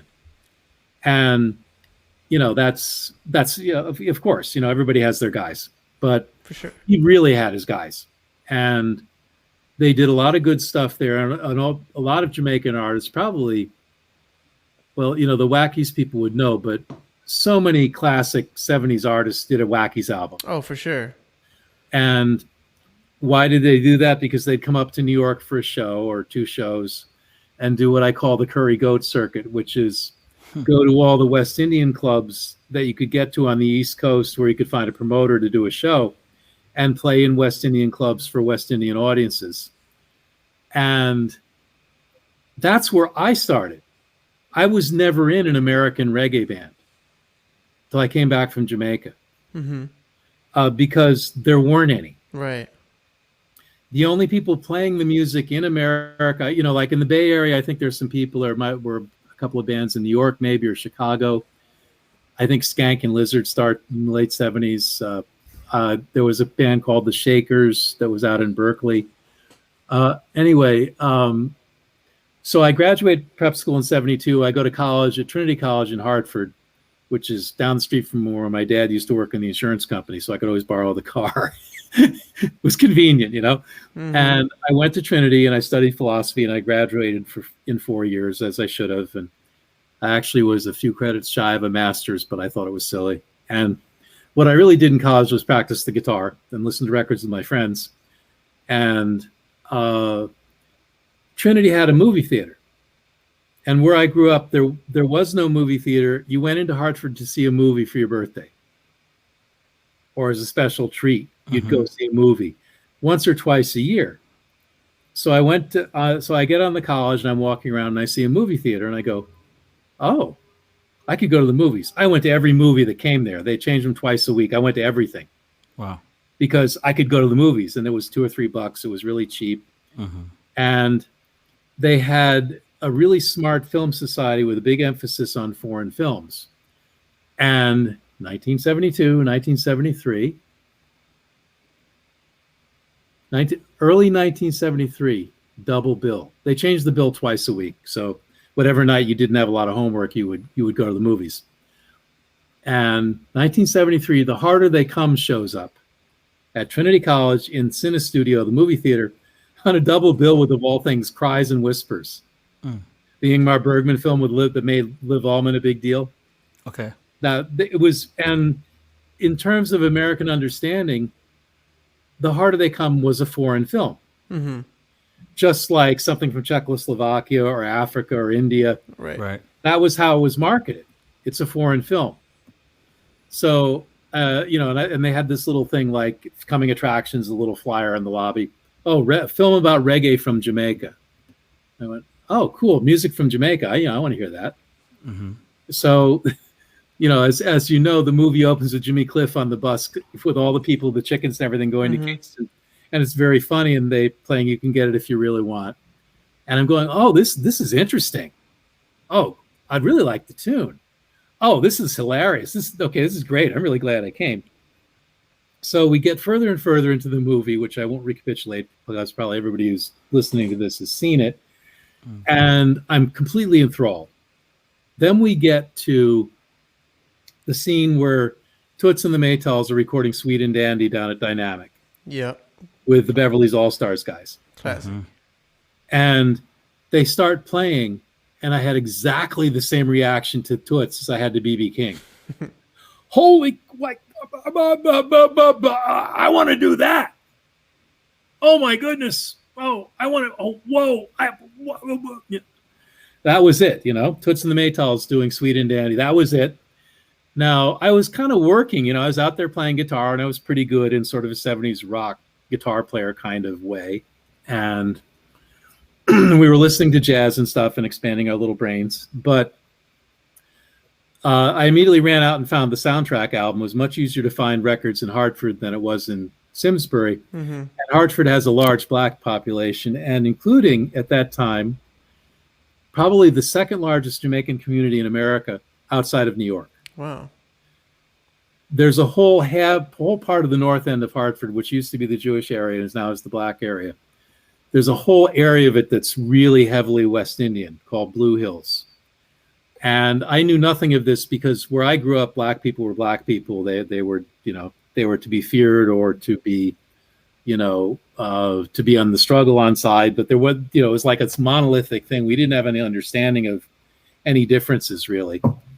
And so it had never occurred to me that there were people from the Caribbean in Hartford. And I saw the movie and I still didn't know. But anyway, I went to the record store that I thought would be most likely to have it. They had it. I bought it. I brought it back to the dorm and I put it on and all the music from the movie is there. And I started playing along with it. And I said, oh, I can't play this. No, I'm a good guitar player. I'm supposed to be able to play this. I can hear the chords. There aren't any chords in here. There's no leads to learn. There's no Alvin Lee stuff to get down. I'm supposed to be able to play it. What do you mean I can't play this? And I'd play it and I'd go, I don't understand it. I love it, but I don't understand it.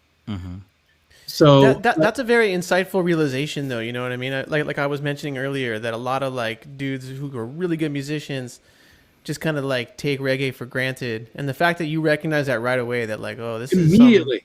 is cool. I wasn't. Draw your brakes. I was done. Scotty.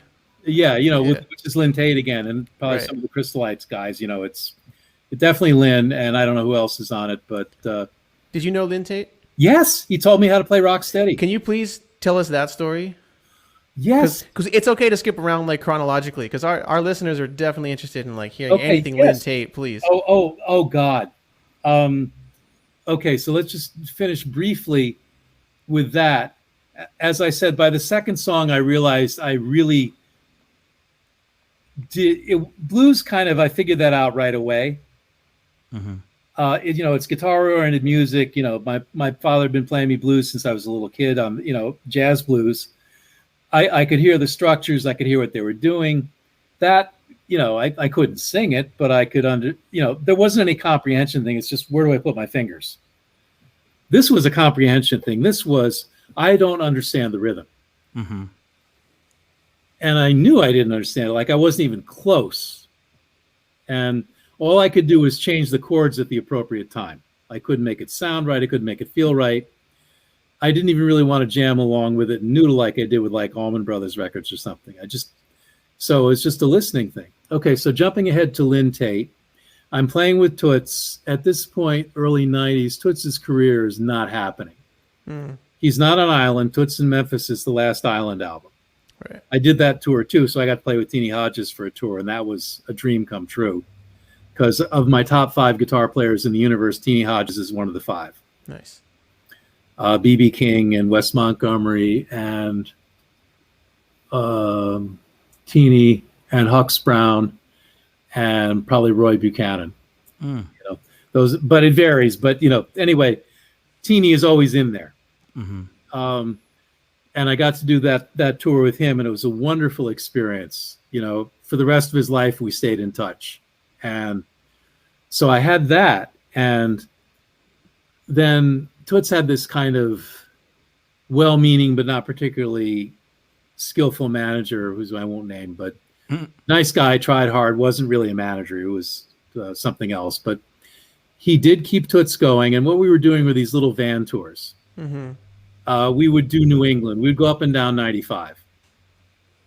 And the same kind of stuff I used to do in my local bands, But we would go a little further afield. We would go to go down as far as DC or maybe Charleston or maybe Miami, just an East Coast run and up to Maine. And we would always draw enough people to get asked back. And we would do this 3 or 4 times a year, or most times it might be a West Coast run. If there was a festival, an anchor date, it might be longer, but it was a lot of getting in and out of the van. And the personnel was kind of unstable then. Toots' son Hopton was playing bass, and either Grennan or Paul Douglas was the drummer.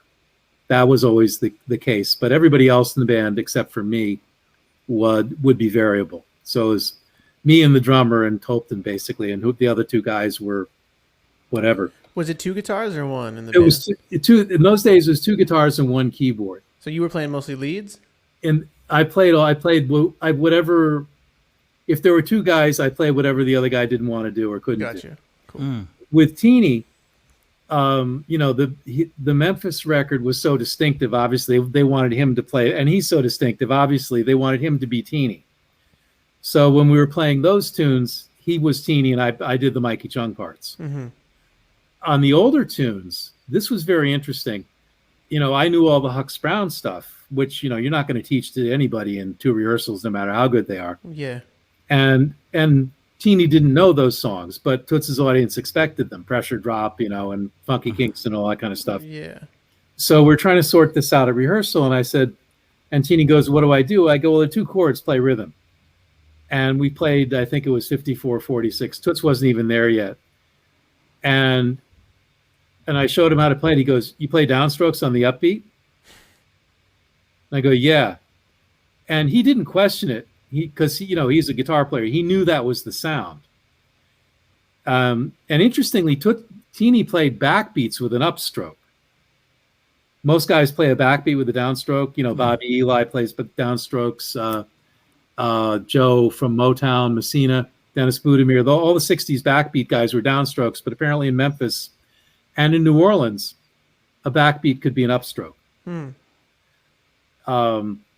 So anyway, if we were playing, you know, Precious Precious or something, Teeny would be, you know, some of those things too. Otis Redding tune, Teeny would be playing upstrokes on 2 and 4. But the downstroke on the ands of each beat, he did it. But you know, it's hard for him to cut the chord short enough, and he just looked miserable. He didn't say anything, but he looked miserable. I said, Teeny, you're uncomfortable with that. He says, man, I can do it, but you know. And I said, look, I think I know what we should do. I'll play rhythm all the way through the night. And with the older songs, you just be Teeny. Don't worry about what's on the record. Just pretend we walked into the studio, we're playing this tune, and okay, Teeny, this is the tune. What do you hear?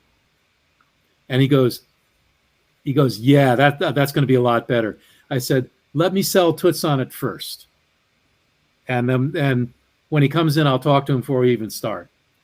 So Toots came in, and I went over and I said, look, you know, we're cool with the Memphis songs, but Teeny's having some trouble with the rhythm on the older songs. So we think he and I talked about it. We think the best thing is for me to play rhythm all the way through and have him play lead on the older songs, just like the kind of stuff he played on the Memphis record. Are you okay with that? And Toots looked at me and said, yes, that sounds good. Let's do that. So it was not a problem. And the tour went great guitar-wise. Cool. Except for one thing. This is all such wacky stuff, you know, it's coming back to me. I told you I had stories. I'm playing rhythm, and, you know, up to then, I'd been playing lead with Toots, with a couple little tours we did before that. But on this tour, I have to be rhythm because I know the most about it. And rhythm guitar is the most important thing to Toots of anything in the band. For sure. It's like a percussion instrument. Well, he's also a guitar player. And I didn't know that.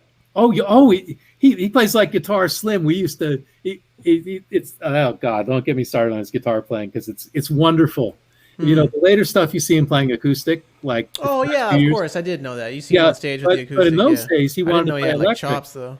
No, but he would play. He would play electric, and he would play these things down on the first 4 frets. That on a good night sounded like Guitar Slim, and on a bad night sounded like Agartha.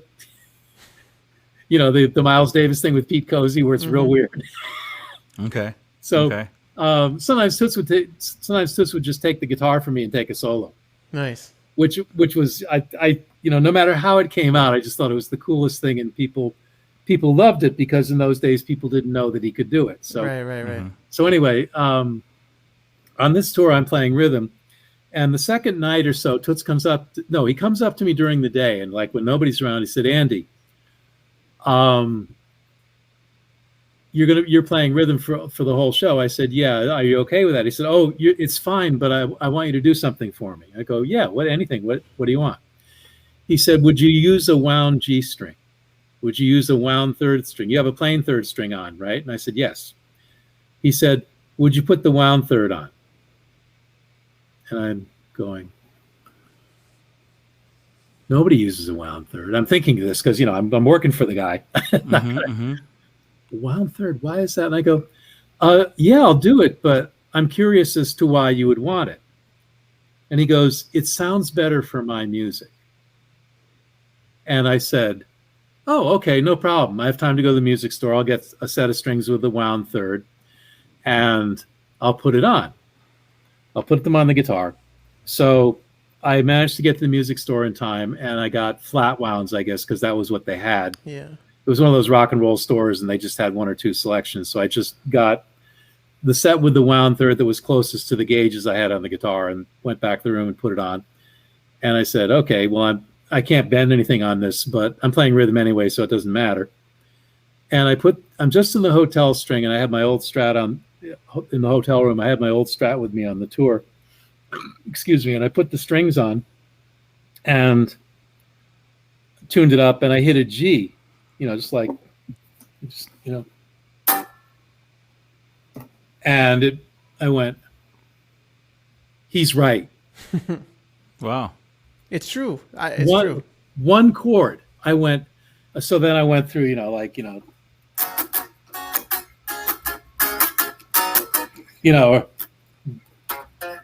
is that?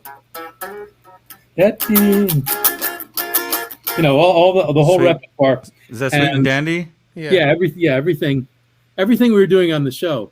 Yeah. And I played through all the guitar parts and I went, he's 100% right. And I'm glad he asked because it sounds better. Even in the hotel room with nobody else playing, it sounds better.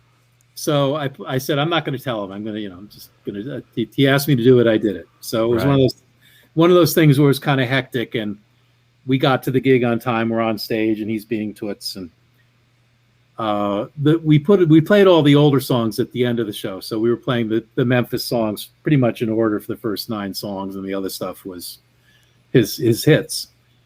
And during the second or third song, during whoever was soloing, we had a sax player and a horn player on that tour. One of those guys was soloing, and he came over to me and he said, Andy, you put the wound third string on. Thank you. And he went over and started singing again. Wow. And I went, I knew he was good, but 2 songs, like he probably knew in the first song, and he was entertaining people. He didn't have time to say anything. But the second he did, he came over and said thank you. And we went on life. It was a horrible tour for a lot of reasons, but not, business reasons, but not Teeny and me at Toots or anything like that. That was cool, but yeah, it was a really rough tour. And Teeny, as great as he was not a blistering rock soloist, which is, one of the things I can do. And Toots always liked that in the band. He had got Carl Harvey after Doogie Bryan left in the 70s because he likes that stuff. He plays guitar. He likes loud rock guitar. And he wanted it. He always had a guy in the band who could do that after Doogie left. And Doogie actually can do it too, but he wasn't. He was the rhythm guy with Toots. And then, so Carl came in, Hux switched to rhythm, and Hux was a great rhythm player, and that was a great team. And then when that split up, he was using me and whoever on the other guitar. And in this case, it was Teeny. So Teeny does not really do the wailing like a blues shuffle. He's all over it. But, the kind of Eric Clapton-y kind of blues, Teeny doesn't really do that. So after a few weeks, Toots said, would you mind taking the solos? I know you're playing rhythm, but when there's a solo, would you mind taking it? And I said, well, I have the wound third on the guitar. It's going to be a lot harder. I'm not going to be able to do all the things that you're used to doing. I might have to make some accommodations. I can get close. He said, I just want you to get as close as you can. And I said to Teeny, Toots wants me to take the solos. He goes, oh, that's fine. He was real happy. He's like, I don't do that. You do it, So I'm taking the rock solos and trying to get a rock sound with a wound third, which is not easy. And my fingers were killing me. And it was a long tour. It was 9.5 weeks. And it was. We should say for people who don't play guitar, like a wound string is like a lot more tension to it. It's harder to bend like this, Yeah. If for anybody out there who, if you have an acoustic guitar, it's got a wound third string on it. Yeah, like this one back here. And I'm, right. I'm a reggae rhythm guitar player, and I use 13 gauge flat wound strings because I never do solos. I'm just doing that the whole time, Right, so which is exactly which is a great thing to do. You should be doing that. Yeah. At least for that era's sound, it's a great way to get it. Right. And so we, and eventually on the tour, I ran into Dan Erlewine in Austin. The famous guitar repair guy who made those guitars for Johnny Winter that he played his whole life, the laser guitars. Okay. Dan was the guy who built them for Johnny Winter.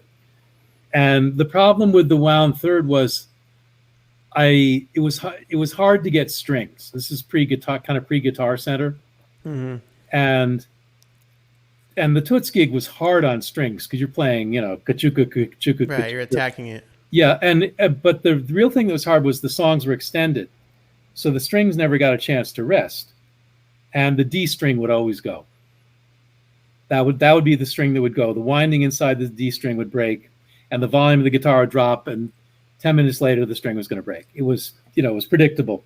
But if you're in the middle of pressure drop and Toots is out there doing church, you can't tell him, Toots, I'm going to break a string, talk to the people.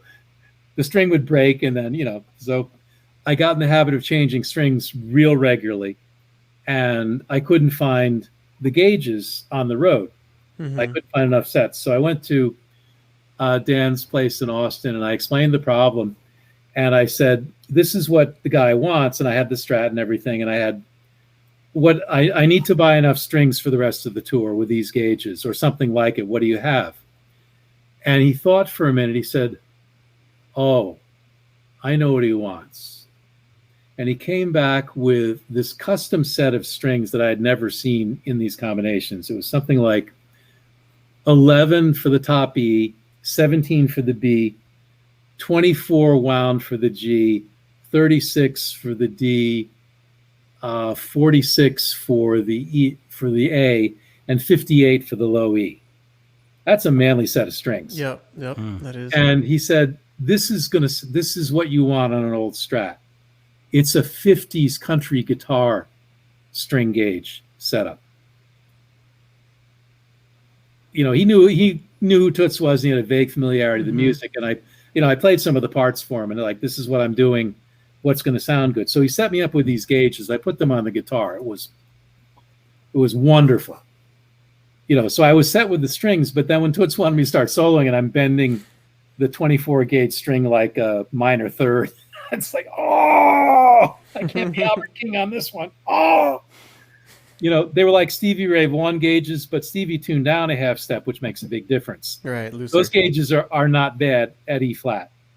They're murder at E. The last week of the tour, I mean, my hands, I would go to the bunk and my hands would be like this, whoop, whoop, whoop, whoop, throbbing. Every heartbeat. Whoop, oh, whoop, oh. Wow. The last week of the tour, it went away. And all of a sudden, I could bend the G string, the wound G, a minor third, just like I could the plain strings. Toots beat me into shape by his demands. Nice. To the point where I can do, I've got 11s on this for the guitar geeks here. And this is a Gibson, so it's easier than a Fender. But, this is like, I'm going G to C.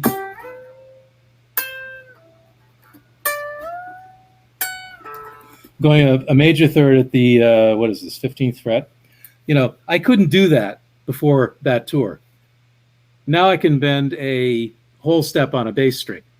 Wow, so you really kept it up once you got it. Well, yeah, I kept playing, I wasn't going to lose it. I mean, I went through, a lot of pain to get it. So right. By the end of that tour, not only had I played with Teeny Hodges for 9 weeks, I had learned the magic of the wound third, and I had strengthened my hands to the point where I could play bends that I had only dreamed about. So was it a horrible tour? No, I've used all these wonderful things the rest of my life, but it wasn't fun going through. So jumping ahead to Lyn, which is a couple of years. Yeah. Please tell us the Lyn, because we probably have time. I know you got so much. You got time for like one more good story, and I definitely want to hear this Lyn Tait stuff. Okay, so the Lyn Tait story is this: Toots has this manager, and the band is changing every tour, and he goes, "Andy, we got a short run. Can you get to Woodstock?" And that's where we're leaving from. I said, "Yeah, I'll get to Woodstock." He was driving up, or somebody.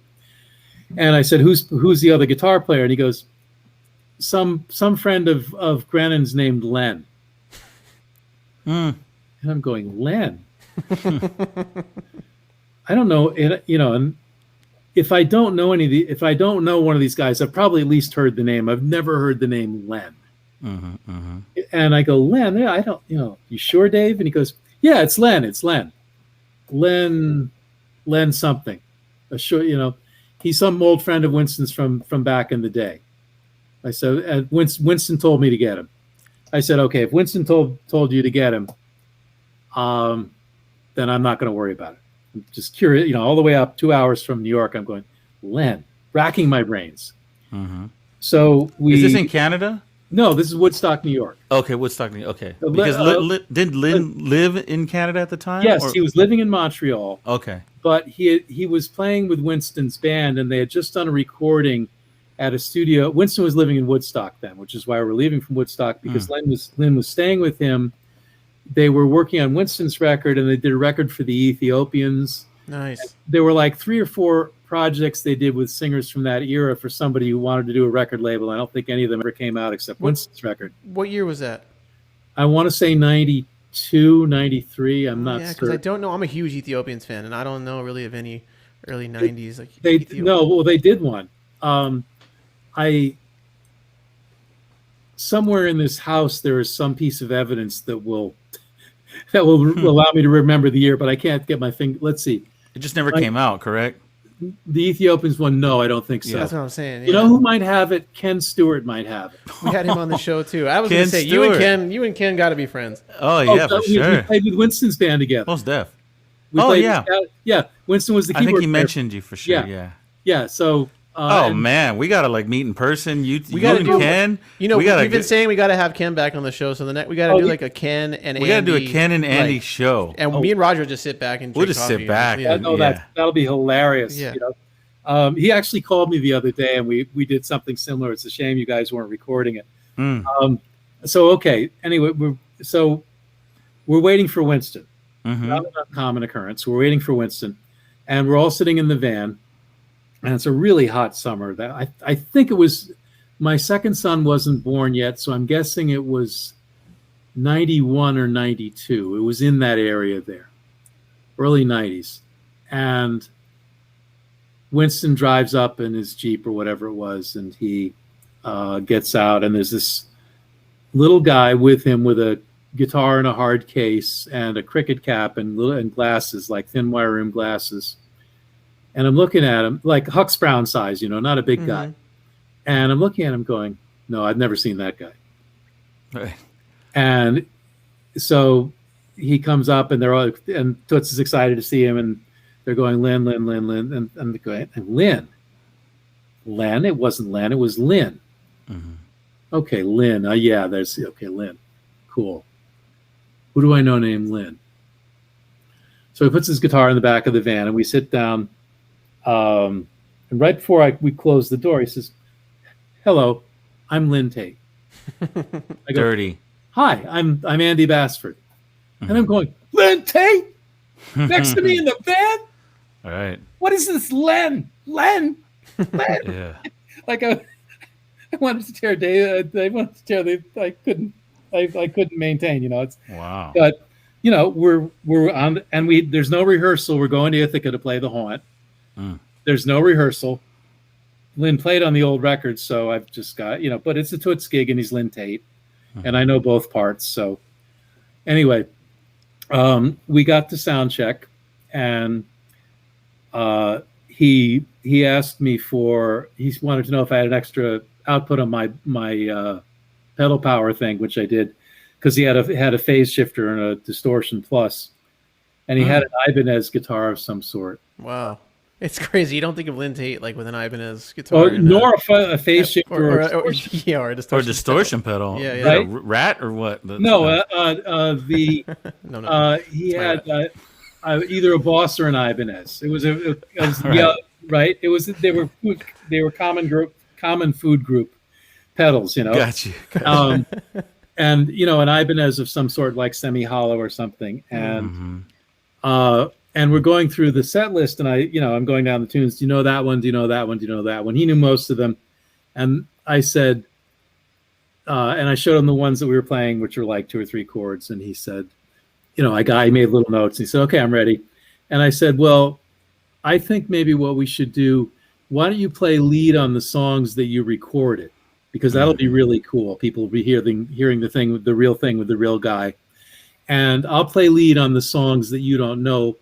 And they're only 2 chords, and I know the parts, and you'll play the rhythm. And he said, that seems like a really good idea. Let's do that. We didn't even talk to Toots about that. We just went and did it. So the show went great. And now at this point, real quick, the only rehearsal you guys have is just sound check, pretty much, right? Yeah. Okay, cool. So that was not unusual. So that's another whole podcast. But anyway, we got the thing done. We did the gig. It went well. And before we finished sound check, Lynn started playing "The Messiah Will Come Again" by Roy Buchanan. He said, "Do you know this? Do you know this song?" And he starts playing. I can't. It's not at the top of my brain, so I won't try to imitate it. But he started playing "The Messiah Will Come Again," but he made it sound like a Caribbean hymn. He played all the same notes, and his phrasing was so distinctive that you would never have associated it with a country-sounding guitar player. He wasn't bending; he was sliding to articulate. He could bend, but he wasn't really doing the blues bending thing. He was just phrasing the melody the way that he would have phrased it if he'd written it.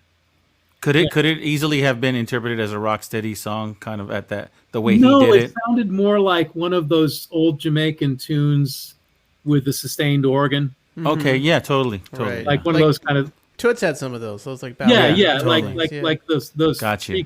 three chord things where there's a monologue. There's a Toots song called "Oh Yeah," I think that's like kind of that style. Okay, I'm not familiar with that one because we didn't play it, but but you get the vibe. Yeah. The 60s moody instrumental thing. Coxon loved that stuff. I did a ton of those things for him. God knows where they are, but that's another whole thing.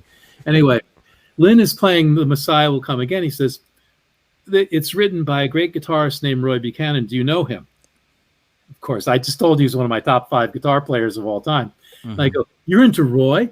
He goes, "Yes, he's a beautiful musician. I think he had just died." So that puts it around 90, 91 also.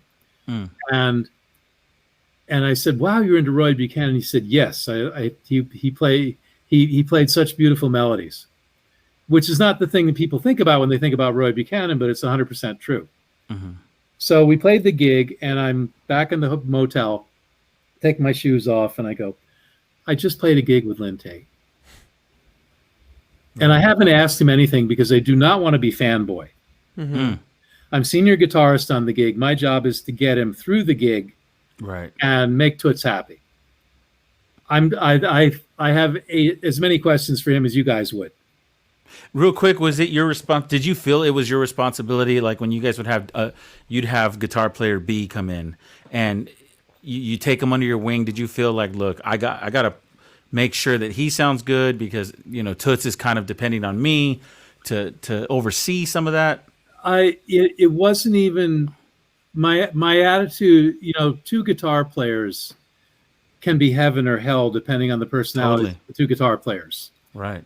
And I learned, all the guys who played sessions in Jamaica were heaven. Every single one of them. Any one of them you can name. If I'd never played with them before, we would lock. I mean, I was closer personally or emotionally or spiritually to some other than others. But in terms of the actual playing, it would just fall in because these guys were, great studio players, and that's what great studio players do. Now, and they knew how to play that style with 2 guitars. Yes, if I'm doing if that guy's doing that, like I know I should be doing this. Right. And so many, and really since dancehall, all the reggae gigs are 1 guitar. Right. Which is, if people ask me like, what advice do you have like for a reggae band? That's one. If I can give one piece of advice, that's one of them. It's like, have 2 guitar players and learn how to make that work, because you really can't like get the sound. And go a step further, have 2 keys, an organ and a piano player. Well, Toots really wanted that, and when he had the money, that's what we did. Yeah. Beautiful. And some tunes he would get frustrated, and he would have 2 keyboard players and me, and then he would miss the 2 guitars, and the next tour would be 2 guitars and a keyboard player. So he went back and forth, but clearly in his head he heard exactly what you're hearing. The old session sound, piano and organ, beat and rhythm, bass and drums. And by God, if he had had money for a percussion player, he would have had him up there too. Right. And if he had access to a horn section, Toots would be there all day giving them things to play. The more musicians he had, the happier he was, and he had something for everybody to play. Nice. That's super cool. So it was, from that aspect, it was a wonderful gig. It was a wonderful gig in a lot of ways, not the least of which was meeting these great guitar players. So anyway, to finish the Lyn Tait story, because I know time is going, as they say, all right, when is going to be the best time for me to talk to Lynn about stuff? Like, when is, like when I'm I have the itinerary, and I'm going, okay, there's no days off. We're playing Nantucket.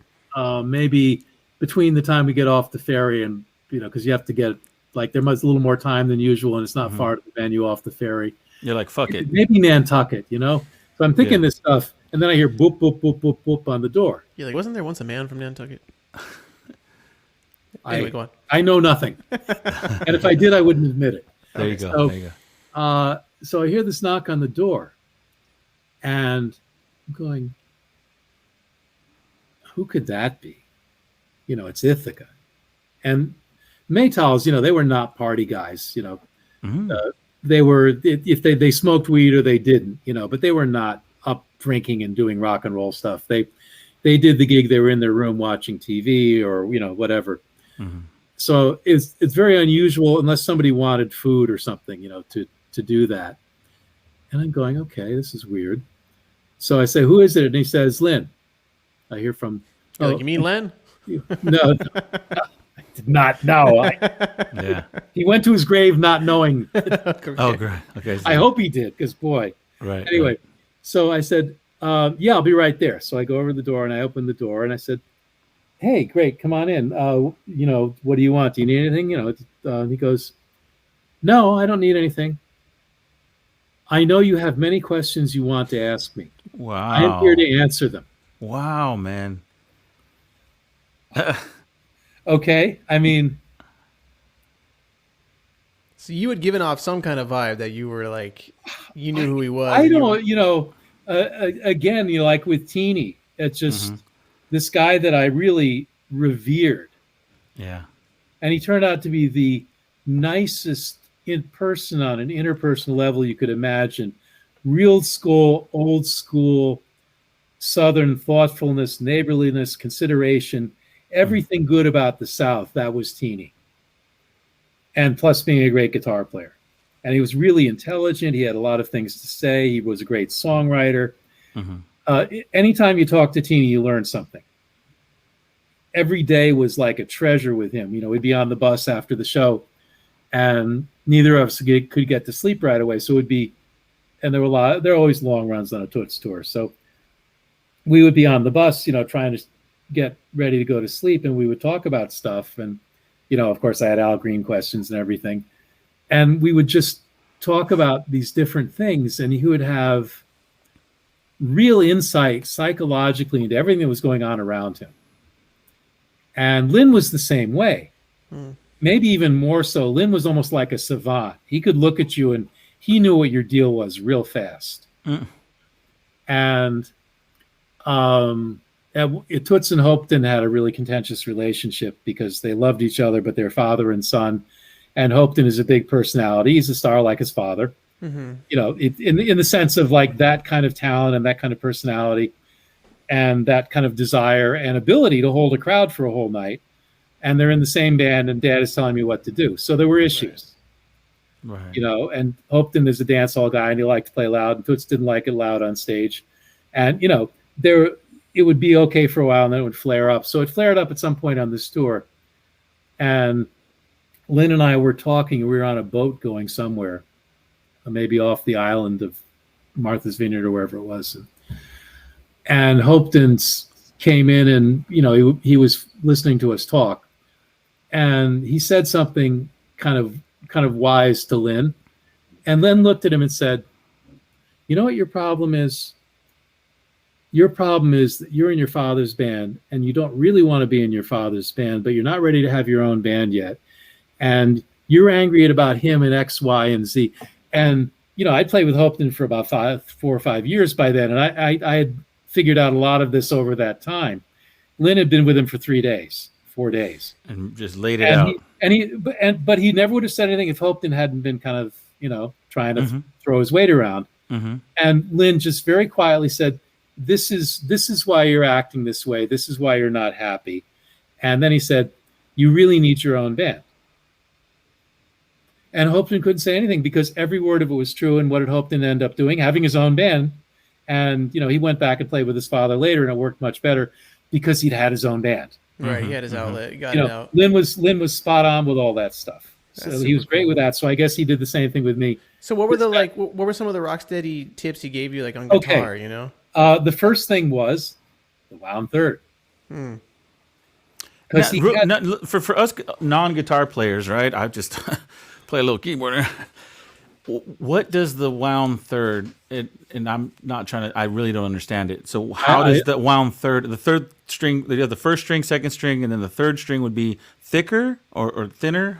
No, it's a you. The question you ask is exactly what I asked Lyn. Okay.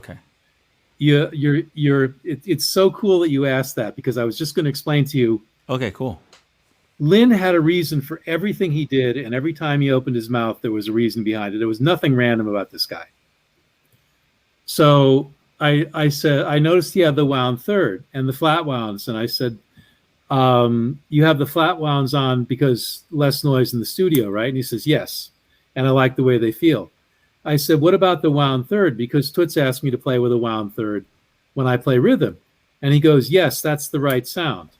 And I go, okay, why is it the right sound? So this is Lyn's explanation. If you're playing a G bar chord here at the third fret, guitar's a little out of tune, I apologize. That's okay. The low string here is G, that's the root. D is the fifth. There's another G, and then there's B on the third string, and that's the third, and then there's the D, and then the G. So the third is the most out of tune interval in the chord. So if you are using a plain string, the third is brighter, and it emphasizes the fact that the string is the most out of tune in the chord. If you have a wound third, it de-emphasizes the out of tuneness of the third, and the whole chord sounds smoother. Wow. And of course, if you know anything about tempered intonation, you know the thirds is where they play around with the distance from that, you know, natural intonation and tempered intonation. So, this is not somebody you expect from the guy who played "Hold Me Tight," right? You wouldn't expect essentially musical, the science of sound, and a lecture on the tempered scale. Mm-hmm. So, you know, I knew he was right. I said, that makes perfect sense. Toots said, it sounds better for my music, which was true. Lyn not only said it sounds better for this music, this is why. So it became almost the ingredient that gave some of the Jamaican guitar sound its sound was a byproduct of do this so that the tuning. Okay, that goes back to Teeny too, because Teeny played a lot of 3-note chords, and Teeny knew big chords. He wasn't a simplistic guitar player. A lot of the string arrangements on Al Green records are written around the guitar part. And and Willie Mitchell was basically like his stepfather, and he worked with Willie's band for years before they got successful with Al. They were very popular around Memphis, and Willie wrote very sophisticated charts. So Teeny got a very good harmonic education from being around Willie Mitchell, and he played the guitar like that. But when he played a lot of 3-note chords, and this is great for anybody who likes 60s music in any era and knows about this problem on the guitar, particularly the Telecaster, because in Memphis in the 60s, everybody played Telecasters because Steve Cropper played one and Reggie Young played one. And those are the cats. So if you'll notice any band from Memphis, all the Otis Redding guys, they're all playing Telecasters. If you didn't have a Telecaster, and even in Connecticut, with the soul bands, all the soul bands, the guys played Telecasters. Mm-hmm. That was the mid-60s R&B guitar, not the Stratocaster, Telecaster. The thing is, the Telecaster has a three saddle bridge instead of 6 saddles like a Gibson or a Stratocaster. So it's harder to get perfect intonation across all 6 strings, because if you adjust one perfectly, the other one is slightly out. Intonation on the guitar is always a compromise, but particularly with 3 saddle bridges, it's a compromise. Now they make special ones that are bent, and it works fine, but in those days they hadn't figured that out yet. Some guys actually figured it out themselves and physically bent the screws to take a pliers and bend the screws and bend that bridge piece into position so it would play in tune. Teeny didn't do that, but he said, there's two reasons I play 3-note chords. The first reason is when you're working with another guitar player, whatever you're playing, 3 notes against it will work. You can be playing a big chord or a small chord. You can be playing anywhere on the neck. You can play another inversion of the chord. If I'm only playing 3 notes of it, it'll work. Mm-hmm. And he said the other reason for it is back in the day, we used to tune the guitar to the song. We would work out what the chords were for the song, and then we would adjust the Telecasters. So we would pick the 3-note chords that we were going to play in the song. This is one of the things we would sort out when we were running the tune down. And then before we did the take, we would tune the guitar so the particular chords we were going to play in that song were the most in tune they could possibly be. Mm. And I used to wonder as a listener, how can they get in that in tune like that with Telecasters? And the same thing is kind of true with the jazz guitars with the wooden bridges where you can't really adjust them. You can't really, you can get the whole bridge sharper or flatter, but you can't do much with individual strings. And some of those old records are so in tune, you can't understand how they did it with the guitars they were the way they were then. Well, Teeny explained it to me. What they would do in recording, they would tune the guitar so it sounded best in the key and with the particular chords they were using for the song that they were going to record. And if the next song was in a different key, they would tune everything again and do the same thing. And they might tune the guitar slightly differently for each song they recorded during a day. And so he said, that's why I play 3-note chords. Well, Lyn had a similar idea. Lyn's thing was he did not like 6-string bar chords. He was really adamant about not liking 6-string bar chords. And he would play things like, he would play a G chord like this. I'm not sure. Are people going to see this? I don't even know. Anyway. He would play a bar chord like this. Right. I do that out of laziness sometimes. God, I'm sorry about the tuning, but Lyn would play a G like this. Mm-hmm. And for the 4 chord, he would stay on the same 4 strings and he would play this. And then he'd go back again. And if he was going to play the 5 chord, a lot of times he'd play the dominant. Right. I like that one.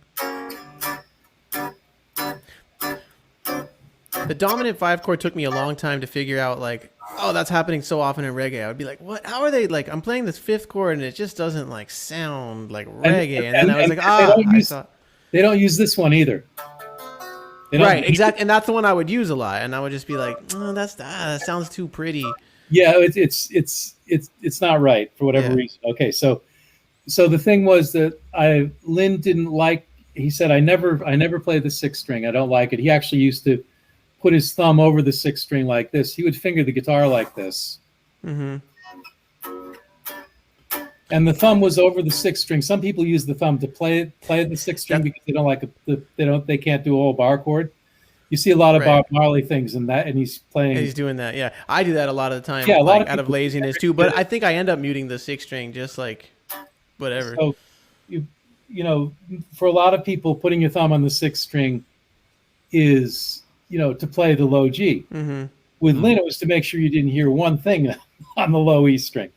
And I asked him why. He said, well, if you're playing the bar chord there at the 3rd position, and you have a G on the low E string, your bass player is probably doing the same thing. He's on the G on his low E string, and you're only 1 octave up from him.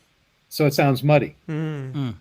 If you don't play that G, and the first note you play is D, it's an octave and a 5th, and the lower note on the bass speaks better. And he said, particularly on those little radios in the 60s. Good call. He said, that's a trip.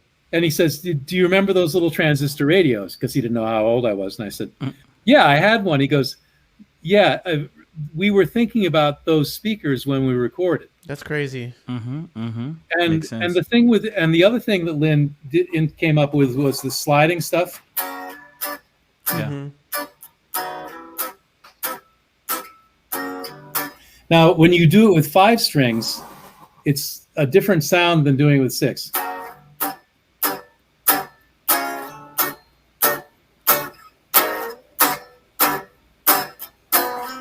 Okay, that's with 6, and here it is with 5.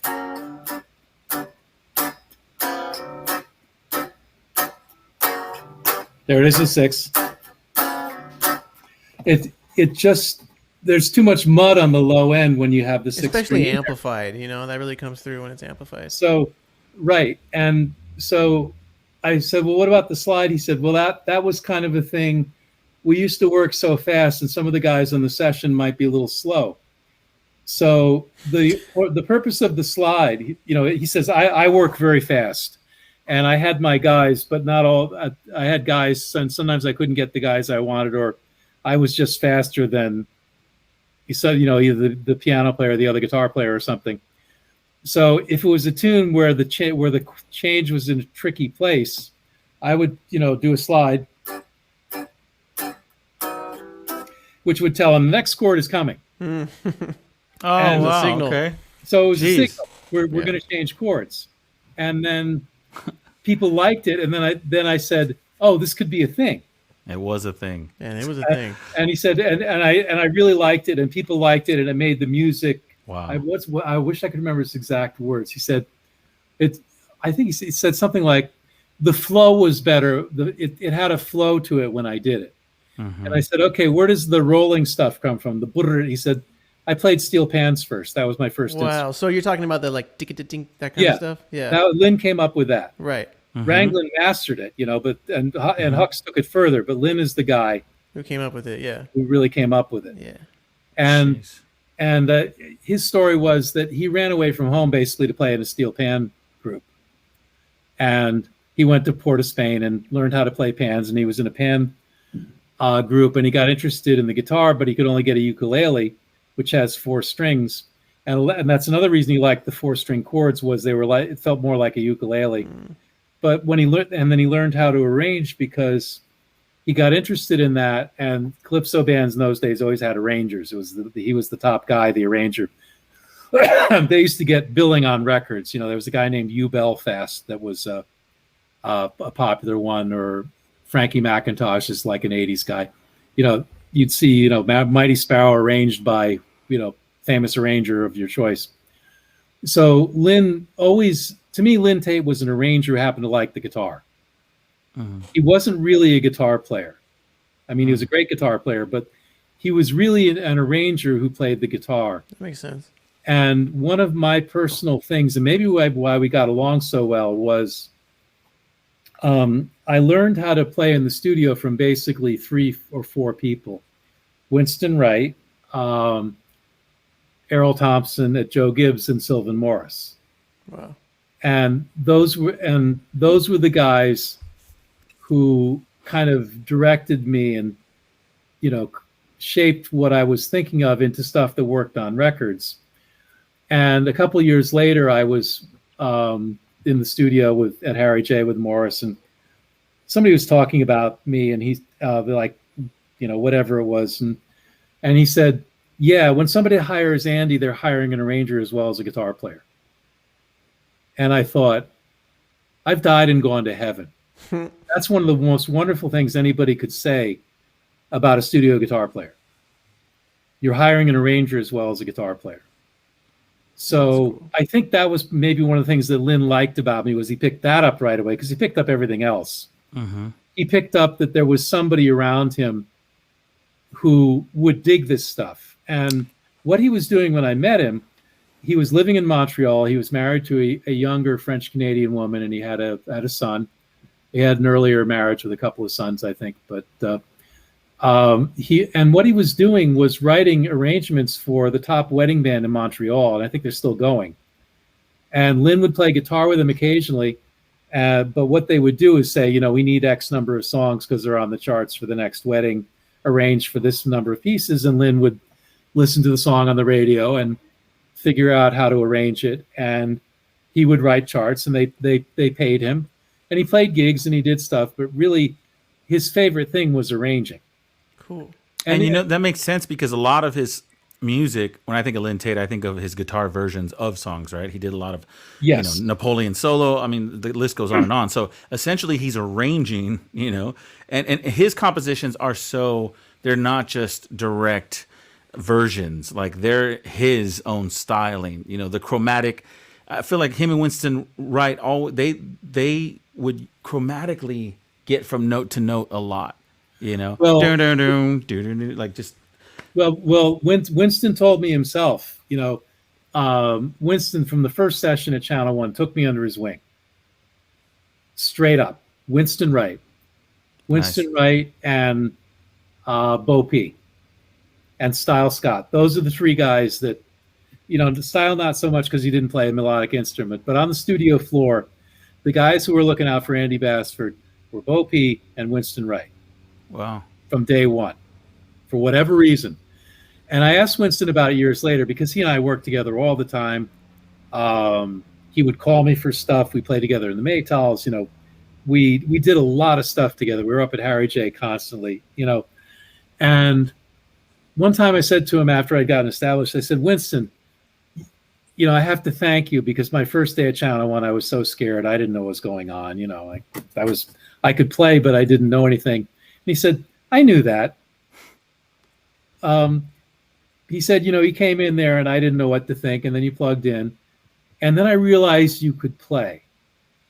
And then I realized, and you weren't arrogant. You know, you were polite and respectful.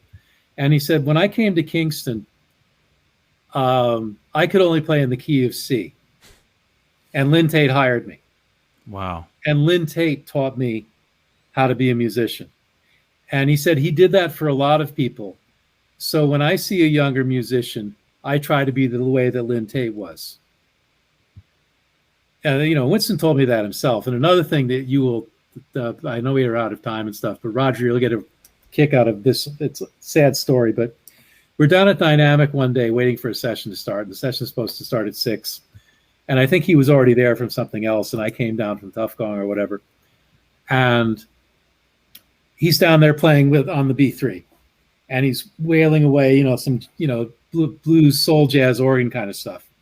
And I go, Winston, you know, I know I have a vague understanding of what the stops do, but can you show me how they work? You know, like what do you do for different reggae sounds and like different sounds? I know they bring out different octaves, but how do they work? He goes, oh, yeah, okay. If you want your basic shuffle sound, you do this. And he went, and all the places, all those little drawbars, all the drawbars went to where they were supposed to. Mm-hmm. It looked like he was just flicking his hands. He wasn't, but he did it so fast. Mm-hmm. You could barely see him. And he played, and there was your basic sound.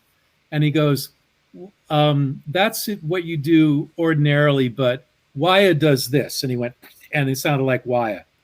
And he went through a couple of other things. Jeez. And he said, who else used to play organ back then? I'm blanking on some names, but anyway. Did he have any insight on Jackie? What did he say? That's the he did that, and it was the Jackie Matu thing. And I said, and it was really like almost as fast as hitting a preset on a modern keyboard. That's how fast the drawbars would move. Right. And that was the key to a lot of things that he did, was he wasn't guessing if he hit a drawbar. And you talked about the chorale earlier. Yeah. Winston would not have been guessing. He wasn't guessing about one thing when he was behind an organ. Mm. And he took to the synthesizer very well, too, better than a lot of the older guys. And then I said, well, where'd you get into this? He goes, well, you know, Coxon for a while was the Blue Note distributor in Jamaica. And Jackie Matu told me the same thing, because I asked Jackie Matu about the 7#9 chord in No, No, No. Mm-hmm. And he said, oh, yeah, I knew what that was. That's from a Blue Note record. And Monty pointed out it's also from that Bill Dogga tune, Hold It, you know. Or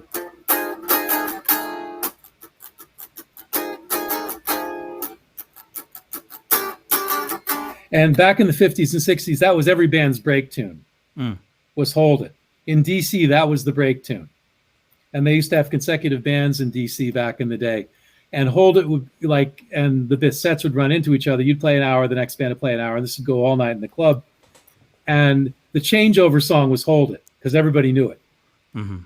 I mean, that's how big nobody knows about Hold It now, but in the 50s, that was the tune. And those older guys all knew that tune because they're all into Bill Doggett. And so Winston said, Coxsone had the Blue Note distributorship, so I was able to get Jimmy Smith records and Big John Patton, and he named all the those kind of guys that play like that. Mm-hmm. And he said, I can play some of it. I can't play all of it, but I got very interested in the different sounds. Mm-hmm. And he said, Jimmy Smith does this, and the same thing. And he did kind of a Jimmy Smith run. And it's different than Jimmy McGriff, who would do this. Mm-hmm. And I'm going, oh my God, I'm not even an organ player. I'll never be able to use this, but this is so fascinating. Because I've been playing with the guy, for 4 years now, and I knew it was great, but I'd never seen why. Right. And then I said, Winston, can I at least write down the settings? He goes, sure. Here's the shuffle one. That's the first one you should write down. And I had a little notebook then where Do you have these written down still? I lost the notebook. Dang. I was just gonna say, send these to Roger. I was, dude, that's insane. No, I would put that up like I would have like a billboard in Times Square or something. No kidding. So that everybody who likes this stuff could look at it. Yeah. It might even be somewhere, but I lost it. I had it for a long time, and I don't know if I brought it on tour or lost it, or it got thrown out by mistake. That's an interesting just thing to investigate as a keyboard player, because you got to imagine, I can't imagine Winston going and sitting with Jackie and going, what do you do? Or sitting with Wire and going, what are your settings? I would look at it as more where he knows the organ, and when he hears Wire or Jackie, then he knows what to do. Oh, you know what I mean? Yeah, no, I don't think he sat there. Right, exactly. So right, he just knew by the ear. So it'd be. I guess I'm talking to myself, but it'd be a fun task to kind of get a texture for where Jackie was and kind of like find out the drawbars, because I'm sure that's what he knew just by ear. Yeah, that's what it is. He did say he spent time with the records though. Right. Yeah, you have to, because think about it. All the different combination, the increments for every drawbar and vibrato and percussion. There's so many combinations. And if you listen to like things like Roots Radix record where there's 2 chords, Mm-hmm. and you listen to the organ part, there's all these extra little flavors in the shuffle, and you hear the sound change, and then he'll play a little and it's got one sound, and then he'll play another little lick, and it's got in the same register, and it's got a different tone to it. Totally. He's only got two hands, and one hand is doing this, and the other hand is moving little knobs and playing, and again, he's not guessing. Right. It's all done on purpose. And for whatever reason, these guys saw something in me that they liked. Well, that's super cool. You know what? That's a good place to. That is kind of my story in one sentence. For whatever reason, there was something in me that all these people saw that they liked, and they let me inside. They let me in the door. I really think this is so awesome, because this is really like a perfect beginning and ending to a first part of Andy Bassford, because, dude, to get into the conversations of you with Roots Radix and that whole thing, I love those guys. Playing guitar on Gunmen, the album, Michael Prophet Gunmen, stuff like that. That's a great story. Like, so that's we gotta do a couple. I'd say for the two. next one, we'll do a little preparation where we kind of discuss like, bullet all right, points. these are like the bullet points we're gonna go into. Dude, 'cause we can do this like quarterly. You know what I'm saying? Like, we can so awesome. do a few of these. So if you're down, we'd love to have you back. Sure. And I'm supposed to plug my record. Please do. Yes, please do. I was going to say, before we let you go, please tell us Ryan is going to Matt, and they're going to kill me. Okay. No, this is good. They're going to kill me. No, not at all. You can edit out some of the stuff and make it shorter, right? No, we don't edit. Oh, God help me. I told you this is going to be bad. No, okay, not at all. So for those of you who find any of this stuff interesting, at the age of 60, I decided to record my own album. And I'd recorded a 45 in Jamaica in 1985 with We the People live in the studio called Skateland Rock. You can find it as a collector, but it's not been reissued. It's not digital. It's not on YouTube. Wow. Crazy. I plan to reissue it digitally. It's mastered. I'm trying to figure out when I should do it, because I don't totally understand the modern world yet. Anyway, I decided that I should record my own album simply because I got tired of people saying, "When are you doing your own album?" gets very annoying after, like so long. And I thought, they're probably right. I should. So that's another whole podcast. But what I ended up doing was reworking the entire Harder They Come soundtrack as a guitar album. Wow. And cool. That's my first album. It's called The Harder They Strum. Nice. And I figured if I'm going to do one album, I might only get time to do one album. I only have money to do one album. I'm not a kid and I'm not rich. And so it's recorded almost entirely live in the studio, including the singers. There's a few overdubs. People who listen to The Joint will have heard one of the songs. I redid Shantytown, and that was the song the radio liked in the old days. Radio likes it. Mm-hmm. So that came out in 2018, and I've done okay with it, surprisingly. And that's available. My website is www.andybassford.com. And I don't have beanies, hoodies, or mugs, but I do have my... Roger will work on that. Not yet. Yeah. No, not yet. It's all part of the world domination plan. Of course. Yes. It's actually available on Jump Up in vinyl, and it's Cool. available. Oh, sweet. God, I was supposed to talk about my record, and I talked about all this other stuff. And I can mention it at the top. Don't worry. Okay. Don't worry. Okay, so anyway, that's available. But the new thing is this wonderful guy named Matt Mansfield, who right at the beginning of the pandemic, which we didn't even talk about, what that did to all of us. That's another pod for sure. It hit New York. And maybe you could edit this at the top. It hit New York in March. My last gig was March 14th. I had so much stuff on the calendar. I had solo tours, little mini tours for my own record. I have a band in Boston that I can work with. A band in Chicago. I could do the Midwest. If I could get out to you guys, I know I could find guys in a second, have a great band. Mm-hmm. Yeah. But, we had all this stuff on the books, of course, like everybody else who got flushed down.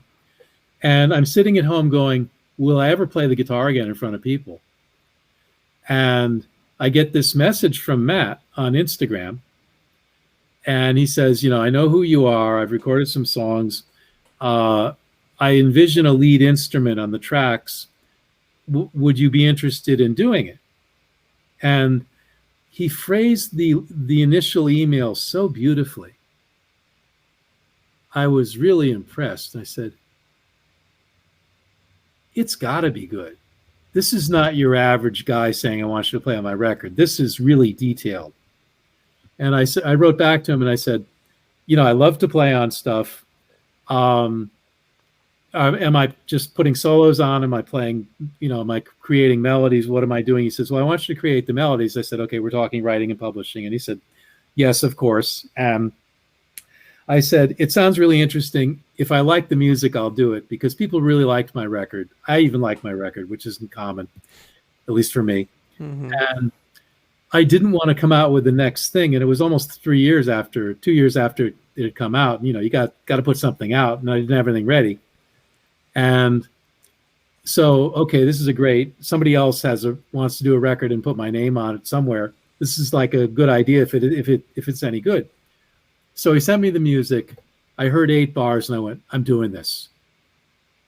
Nice. I couldn't believe it. I'm doing this. Mm-hmm. This is great. Wow. Who is this kid? Everybody to me now is a kid. I feel terrible, but that's kind of how I think. Mm-hmm. And I guess he's my oldest son's age. I'm not really sure. Anyway, he was so clear about what he wanted. He said, I want it like this, and maybe you could use sixth here and maybe think about octaves. And he's had YouTube examples of guitar instrumentals that he liked. And some of them I'd never heard, and I'm a reggae guitar player.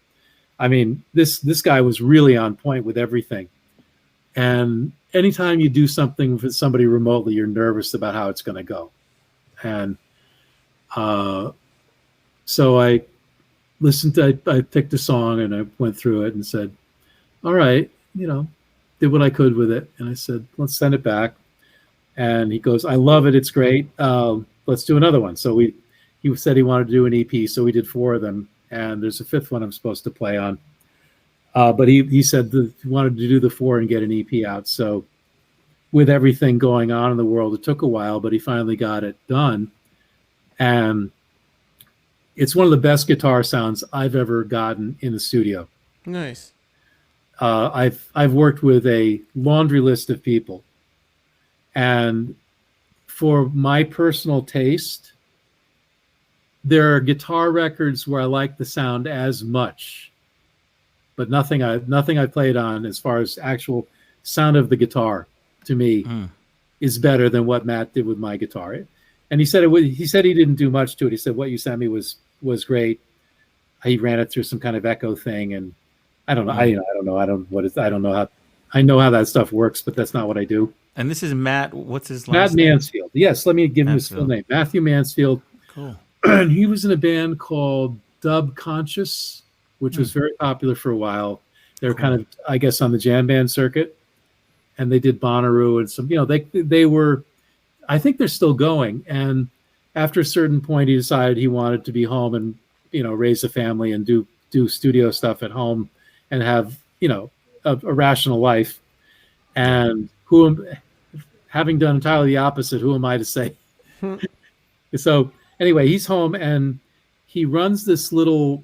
He has something to do with a label that releases really great Spanish music that's reggae influenced, and I don't know much about it, but he sent me some of the CDs when like this is what I do, and I thought the production, everything was tremendous.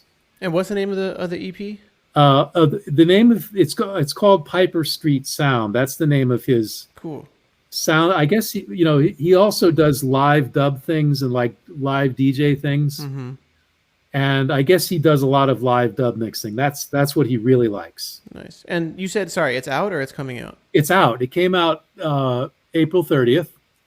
It's on an Apple playlist, dub playlist. It's on iTunes and Spotify and all the usual digital suspects. He does have CDs.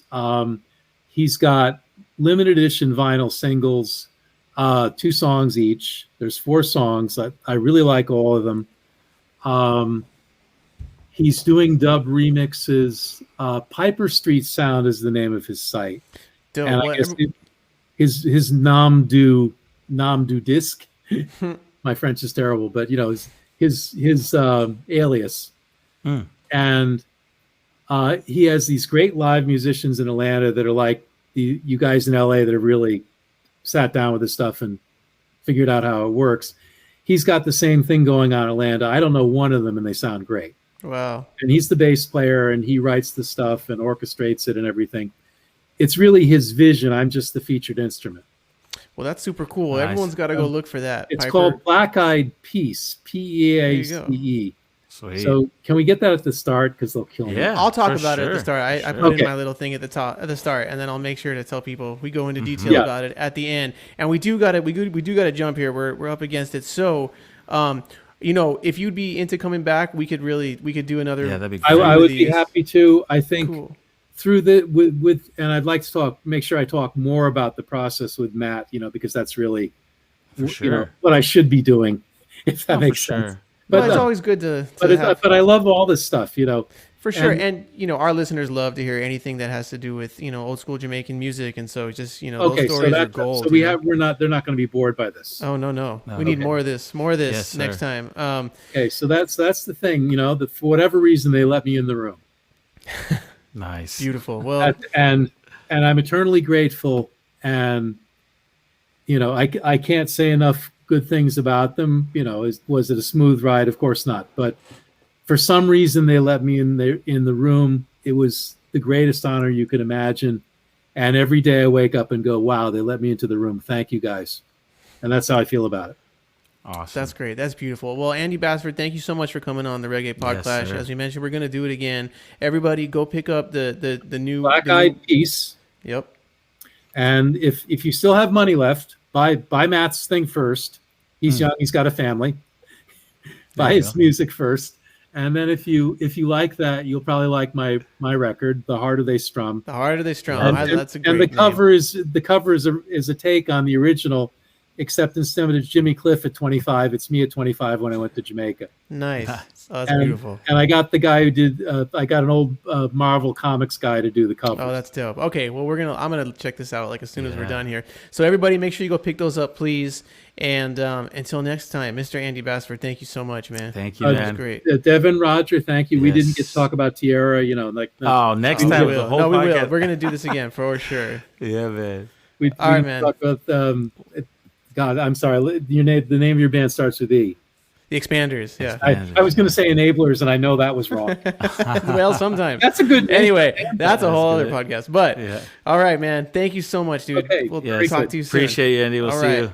Yeah, man. And the great Andy Bassford, man. Andy He has so many stories, and they're all really cool, too. We'll super cool. Yeah, next time we're going to get into... I had so many... it's like we didn't even touch on the Horace Andy stuff. Like we didn't touch on so much, but that stuff with Lyn Tait and Winston Wright was so cool. Yeah, it was. Raj, I think this might be our longest podcast ever. So sweet. I'm gonna just make the executive decision to. Please. We're just gonna wrap it here because what else do we need to say? There's nothing more to say. There's nothing more to Andy say. Bassford has been on the show. Thank you guys. Make sure you go support his music. Being an independent reggae guitar player is no easy thing. So go support that and all the tunes. And until next time. We want to remind you to please go subscribe to the Reggae PodClash wherever you listen to podcasts. Rate it, review it, tell your friends to subscribe. That helps us very, very much. And I'm Man Like Devin. I'm Roger Rivas. And this was the Reggae PodClash. Special thanks to our guest, Andy Bassford. We'll see y'all soon. Peace. Later days.